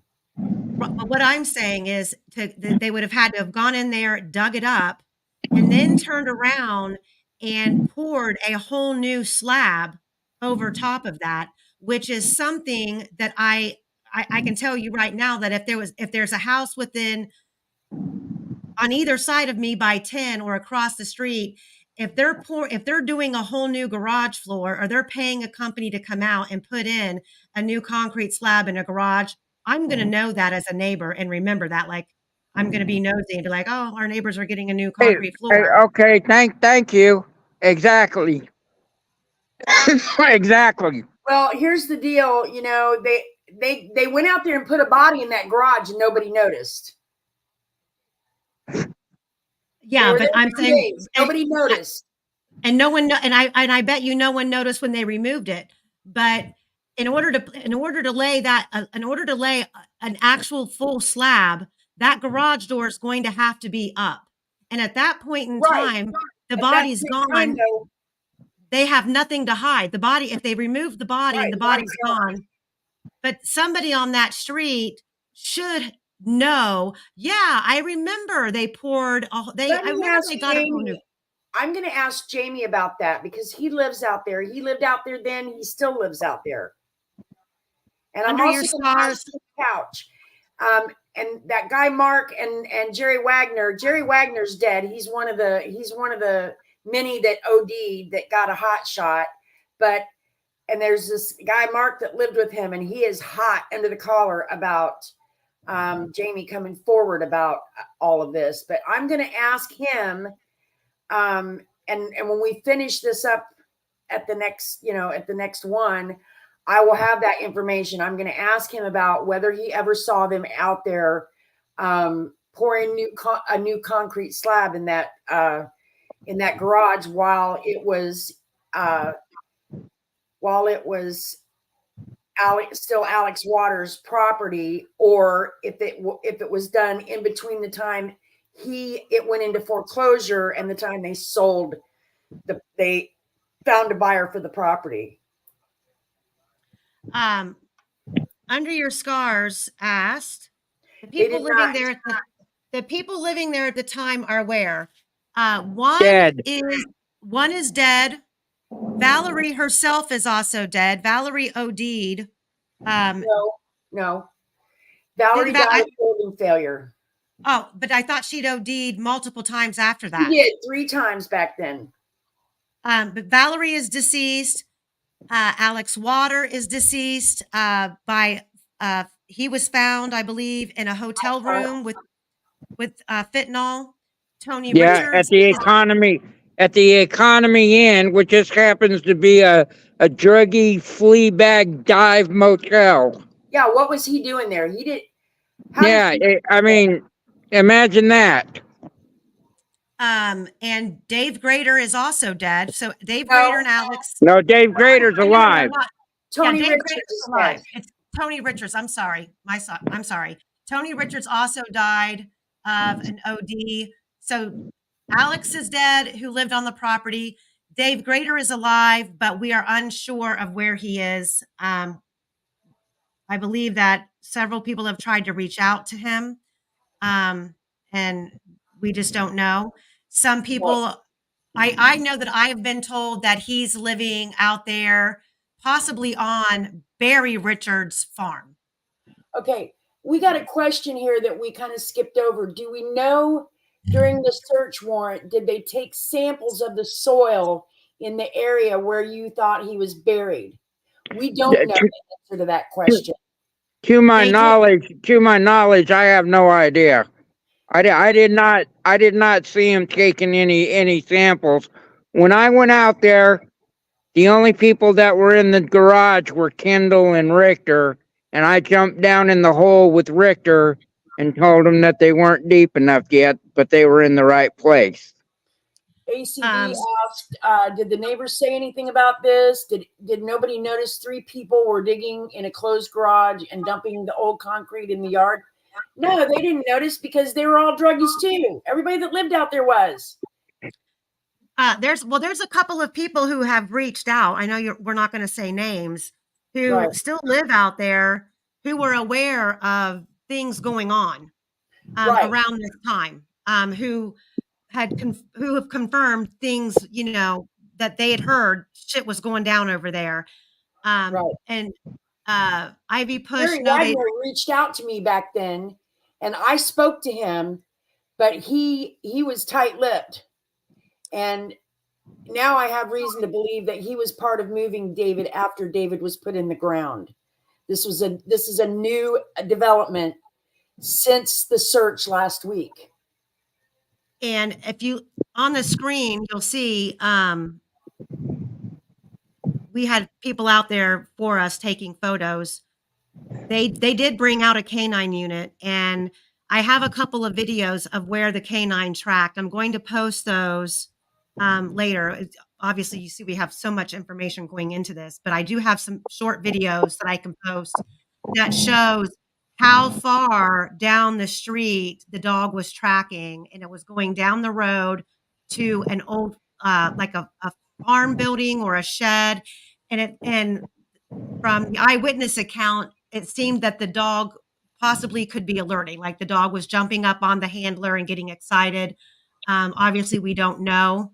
I will say this, that as far as information, Kim has been told in writing that they will never, the only thing that they're willing to do is allow her to come into ISP and sit down with them and discuss the case, but they will never allow her access to this case file without a court order. Whoa, hold on. Imagine that. That's not completely true. Imagine that. Wait a minute. What Holman said to me was that he would let me come in there and he would show me everything that he could show me. He's trying to act like he's not in control of what he's able to let me see, which I know is bull. I know that that's not true. He is in charge. He can allow me to see anything he wants to let me see.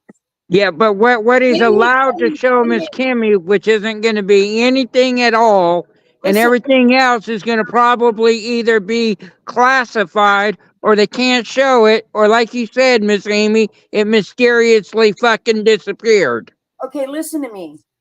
Then he said to me that they can't show me any of the interrogation videos because these people have their right to their privacy. Well, I'm sorry, but what about my brother's right? And I said that to him. What about my brother's rights? What about my rights as a victim? I'm a victim here too. His children are victims of this crime. Okay? What about our freaking rights? And there is nothing in those files legally that he can't show me because none of it really is classified information. Yes, it's a and then he did sidestep on me too about this. He had told me back in the very beginning that this was never really a missing persons case, that it was always a homicide case from the very beginning. And so yesterday when I spoke to him, he sidestepped on that and said, well, yeah, no, well, so then. Well, how can it be a homicide case from the very get-go when you don't have a body? Because they classified it. Why do you think they are on the case? They are homicide detectives. They're not missing persons detectives. Okay, but the point, my question is do they even have missing person detectives? Oh, I'm sure that they have detectives who handle missing persons cases. Well, just to interject here, Kim was told in writing that they would not give her anything, that it would take a court order by a judge, meaning she would have to file. Okay, well. At first he said that, but then he called me after that and said that I could come in there. He would show me what he was allowed to show me. And I said, well, can I get you to agree to let me record our conversation about the items that you're showing me? And he agreed that I could do that. He said I could not use a video, but I could voice record our conversation, because I told him, I said, look, I'm so sick of hearing that I never said that. That's not true. That never happened. I'm sick of all that. And what she's referring to. Every conversation I have with him, I want it recorded, because that way I have that to reference, and I can say, listen, I got it in your own voice telling me this. Well, Kim was also, well, first let me say this. What he's telling you, that is a independent judgment call on Holman's part. I know for a fact in Indiana, somebody else who does research just went and was given an entire case file of a missing person that is still a cold case Mhm. because it's cold and nothing's being done on it. Right. So people have access to research independently. That was just done in the last 3 months. Number 2, some of these questions, for example, under your scars, great question. Store where the concrete purchased the day is known. Could check on how many bags. Yeah, we could. Not, They Brian, do you know they where they got the concrete from? but here's the problem. Holman and Kendall knew they found the blood on the sheet in the car. There was Mhm. an eyewitness on this. There were multiple eyewitnesses on the side of the road that seen David. There was Mhm. another eyewitness who seen the same kind of car that Valerie drives with the same front end damage that evening and watched David get in that vehicle. There were Then 3. There were 3 eyewitnesses. There was the tow truck driver and the 2 people he was out there helping. They all saw David get into the car, and they told the police this. and then you've got the paint all over the front porch. You've got I don't know how much David's motorcycle was worth, but if it was a Harley, that is not a cheap About bike. 20 grand. That's sitting on the side of the road, and by the time this case lands on their desk, this information is pretty much laid at their feet. Yeah, And what did they do? nothing. Nothing.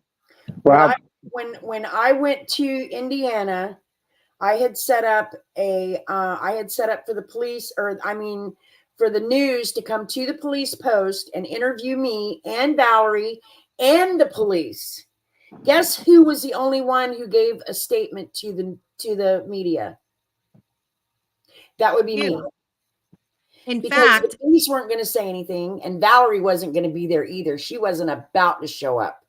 She told me right before I got there, right before I went up, the day before I left to go up there, she told me, and these were her exact words: David doesn't need me anymore. It's time for me to move on with my life.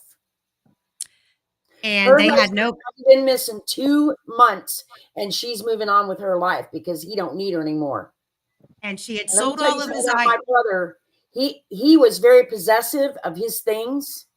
She knew from day one he wasn't coming back to that house. Otherwise, she wouldn't have been selling his stuff. and the police knew that she had sold everything. Yep. And this was this so and they didn't have enough probable cause. They didn't have enough probable cause to arrest her and take her in. So here we are. And all of these things could have been done. And then you've got Kim left on her own to try to put together a ground search for her brother in certain areas. And she was told at that time by a law enforcement agent to leave Indiana before she got somebody killed. Yes. Detective Kendall told David's adopted mother that I needed to go home before I got someone else killed. So that tells me they knew then that he was dead. They knew. And it also tells me that they knew that these were dangerous people that I was messing with. But they treat me like a stupid woman, and I guess I am, because I refused to leave. I stuck around for about another 6 weeks, and I was a thorn in their side. And I'm still a thorn in their side because I'm So, not letting go of this. I'm like a dog with a bone when it comes to this case. I cannot let it go. so needless to say, uh, since we've been on here, and Brian is completely in the dark now, but it's lighting wise. But needless to say, they dug on the 11th, and they did bring out the canine dog. They said they didn't find anything, and that was it. Right. They weren't going to go back, and um, you know, I do believe that there's been some renovations done to that garage. There was a small like addition added to the garage. I don't know if that changed the dynamics of things, but as far as location wise, however, you know, there's Brian who's left and there's Dave Grader who's left. And then the Biker fact that Bill you've got and Biker Bill, and there's the fact that you've and Bill got Daniel. Tony Richards, who was the brother of the Tippecanoe County Sheriff at the time, who, from what is being said here, possibly helped play a hand in taking David's life, and yet this case didn't budge. Why? And then just recently, Kim was also told that they have worked harder on this missing persons case than any other missing persons case in the state of Indiana. Ever. Not just harder than any other case, but any other case ever. Hold on a second. I have that in a text message from Detective Holman. And I'm sorry, I know it's gonna ruffle their feathers again, and they're gonna get their little feelings hurt. But let me tell you something: if this is the best they've got ever, then God help you, all of you that live there in that state. Because Hey, Brian, my brother. Brian Lacey Mark. Hold on, Brian. Lacey Markham has a question for you. She's asking, what was Brian's friendship like after David was buried in the garage? Did they isolate him since then? So did like you guys Tony and all of them is what they're talking about? Tony and Alex and all of them. Well, they didn't come around. We weren't buddies. We weren't boozing. Hold on a second. The police are pulling up. What? So I want to make sure that. Are you serious? Yeah, please hold on a second. Hold on a second. Oh, shit. They're there to harass him, I bet you. Just like they did when we did the searches. Hey, Brian. Yeah, he's stopping and backing up. He's stopping. Hold on a second. He's stopping and backing up. Whatever you do not turn off your phone. We want to see what's going on. We want to make sure you're safe and that they're not harassing you.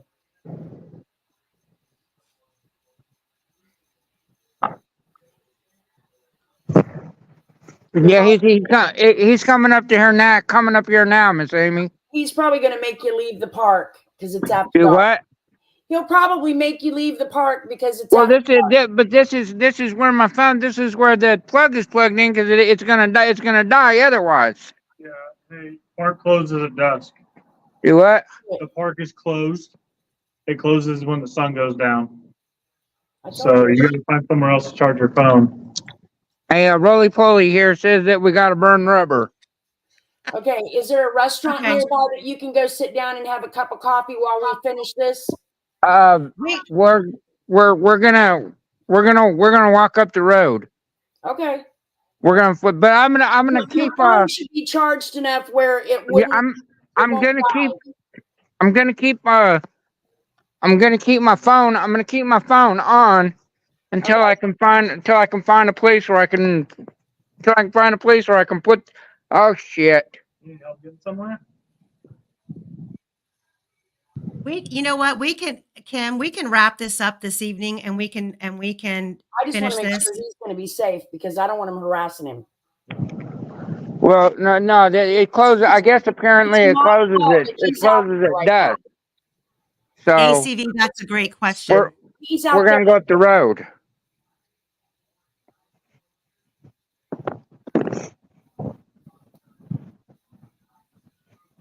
Are you trying to get somewhere? Huh? Can we help you get somewhere? No. Okay. What's your name, man? My name is Von Moose, and I'm out of here. That's my name. Don't tick him off, man. All right, here we go. We're rolling down. We're rolling down the road. So, what was the question? They wanted to know what your friendship was like with the guys and with Valerie after this happened. Well, I never saw Valerie again except for one time because she had taken off to Kentucky from what everybody was told or what she was posting all over Facebook at the time at the time. I mean, occasionally, every now and then, I would see Tony Richards, but I never really saw Dave Grader or Alex Waters because as like we had talked about in previous conversations, Kim. I don't know what I ever did to Dave Grader, but that man had a hard on for me. Straight hatred, and I don't know what I ever did to him. He was probably threatened that you were gonna, or he was probably upset because he thought maybe Valerie was gonna sleep with you next. Well, I'm okay. Well, maybe that might have been it, or she was, I don't know. Maybe I was stepping on his toes somehow or something. I don't know. Listen, somebody just said there should be DNA from Brian being in the hole, but there's going to be DNA from you being in the hole anyway because you were down. They let you get down in the hole when they were digging. I don't think she meant Brian. I think she meant David. Oh, I'd like the answer to that question myself. Hang on one second, guys. Just to let you guys know that Brian is currently in a program, and not anymore. He made the decision to leave the program because they would not permit him to do this this live on their premises because they were afraid of it bringing attention or danger to their business. So Correct. he made a decision to leave. That's why at the moment he's where he's at. So once this is over, he's hoping that tomorrow they were going to allow him to re-enter the program. But he did make the decision on his own to leave just to do this, to tell this story. So I commend you on that, but I wanted to explain the situation that you're in at the moment. And I mean, I really appreciate it. And apparently there's some kind of big thing going on at Purdue. We were going to get him a hotel room for the night, but they wanted like $150 for a room that is normally $50. And then the one next door was 320. So he's going to spend the night somewhere on the street in order to help me make sure that this podcast got done. And I'm telling you, I cannot express my gratitude enough for this man. Wow. He is like a savior to me. He has given me more answers in the 2 weeks that I've been talking to him than the police have given me in 8 years. Well, I mean, we talk 20 times a day. And I believe every word of his story. Under your scars, yes, there is, but by the time he was able to leave, he was too late to get in tonight. Yeah.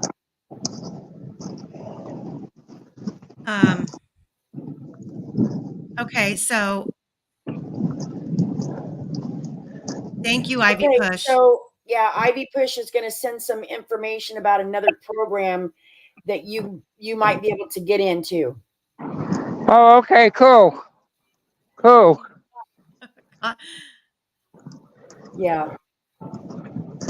So this is where we're at right now, as far as the dig went, and the possibility that the body was moved prior to, and where that would have where that would have been, I believe that there's somebody out there who has the answer. Well, here's the thing too. They were taking tons of pictures. And this is another thing. They think that I'm down here in Florida and I don't have anybody up there watching them and seeing what they're doing. I've got eyes there. Even I mean, Amy had someone go out there and take some pictures, but I had someone out there as well taking pictures for me, keeping an eye on things, to make sure that they were doing what they said they were doing, and to make sure that they didn't pull my brother out of that garage and not tell me about it. However, when they stopped the dig, my person had already left. She was told that they were quitting for the day and they would be back out. And then they decided to stop digging all of a sudden. She was gone probably maybe 30, 45 minutes. And when she got back, they said they were done. They weren't coming back. So nobody knows what happened in that 30 to 45 minute time frame when there were no eyes on them. Right. When there was nobody out there. What I want to know is why they were taking all those pictures. Why they said that they were coming back the next day. They were leaving because of the rain and they were going to come back the next day. And then all of a sudden, within a 30 to 45 minute time frame, they decided they were done and he wasn't there.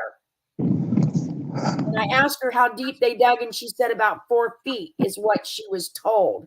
They would not let anyone go up there and take a picture inside the garage to see actually how deep they dug it. Now, I know Brian was out there and they had him sit down in the hole, and that's when he said, well, you're not deep enough here. You're too deep there, and then he got out of the hole, and I'm like everybody else wondering why in the world would they let him get down in the hole, because then his DNA is in that soil.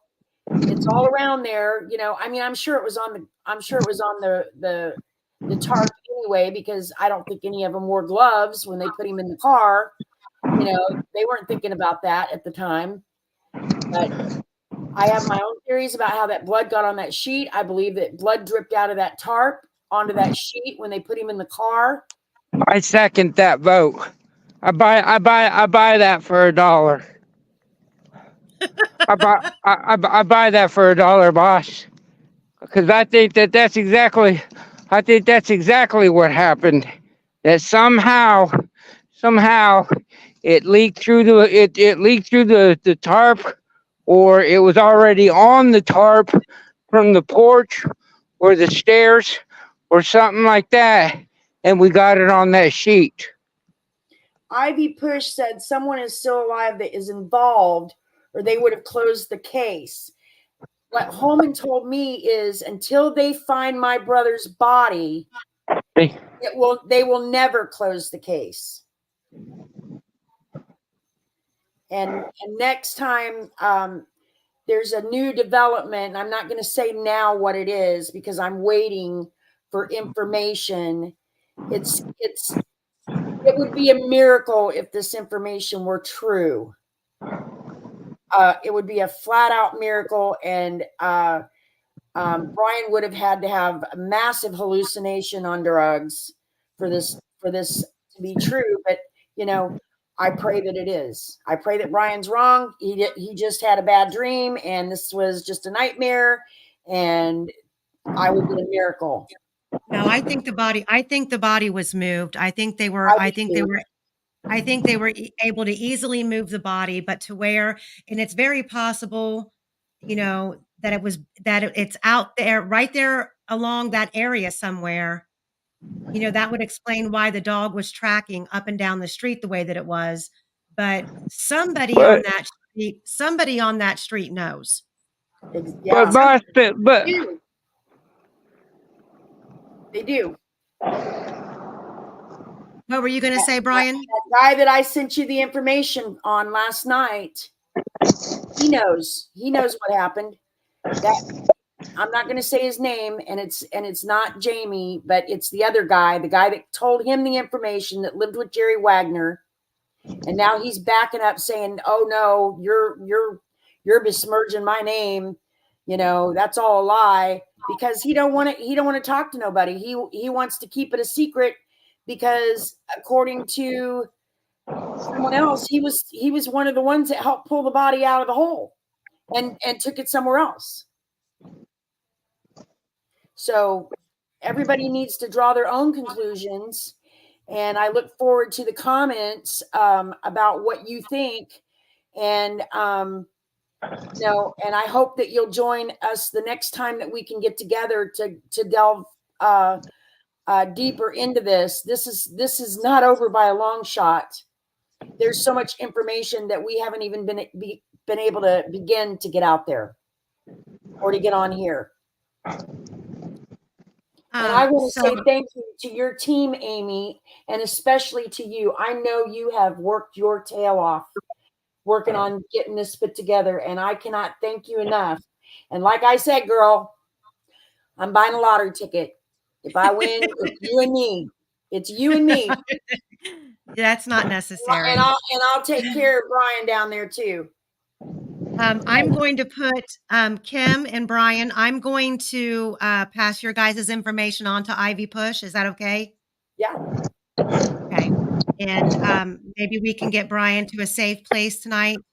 And for those of you, all you got to do is reach out to me for an update on Brian over the next couple of days. I'm in touch with both of them, so I can give you guys an update, and we'll get a second one of these scheduled and put together. As long as it doesn't hinder Brian's welfare, he's got to get through this program, and he's left. Actually, he left 2 programs this week in order to make this happen. Because before we close, I want to say this to everybody that's listening. Please, please, please do me a favor and call the media and beg and insist that they give this case some attention. Every media outlet that you can reach out to, go call them and say, "Hey, you guys need to pay attention to what's going on here." And there was media out there. Yeah, the first time. Courier.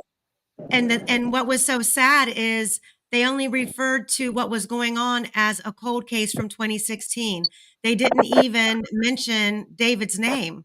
Because they knew police to corroborate that that's what it was about. Yeah. So Ivy Push, I'm going to send you a text, and I'm going to put you in contact with Kim and Brian. And Peter Taylor says it would be a lot easier if the law would do their job. Okay, folks, I'll take care of each other. Thanks everybody for being here, and I will be back on Monday with a recap, and me and Cherie will be moving forward with the court transcripts in Ashley's case. At the very top of the chat, you guys will see the link to Brian or to David's Facebook page that Kim runs. And I also, for those of you who are following and haven't requested to join Ashley's case discussion on Facebook, I put her link on there as well. So thanks again.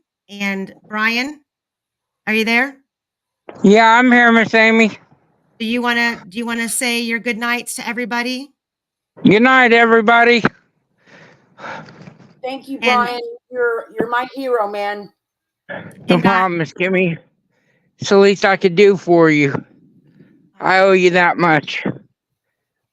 So well, you've done a very rare thing here. She's saying it's weird when I go to Kim's, it's another language. Under the Scars is saying that. I don't know what they're talking about. I don't know either. It shouldn't be another language. No, it shouldn't be another language.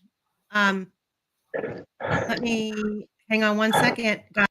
Hang on one second, and I'll get you David's Facebook group link again, in case something silly went on with that. says Facebook page thing I sent to Amy. Yeah, I think I just seen it a few minutes ago. My ass is getting old. Link. Messenger, your link. My link?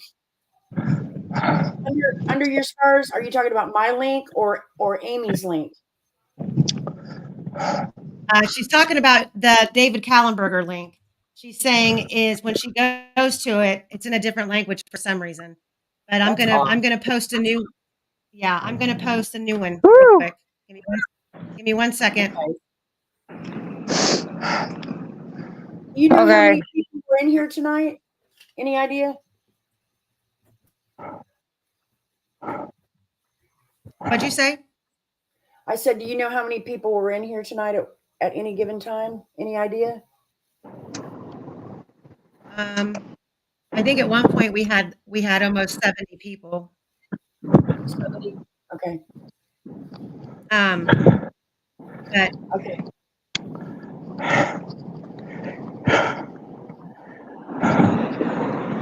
Under your scars said 50. You okay, Brian? You're breathing awful heavy. Yeah. What?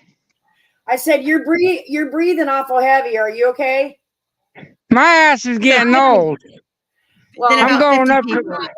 I'm going up Columbia Hill right now. I used to be a brunette. I'm white-headed. I don't want to. What? I said I used to be a brunette. Now I'm white-headed. So who's getting old? My ass is getting old because I'm telling you what.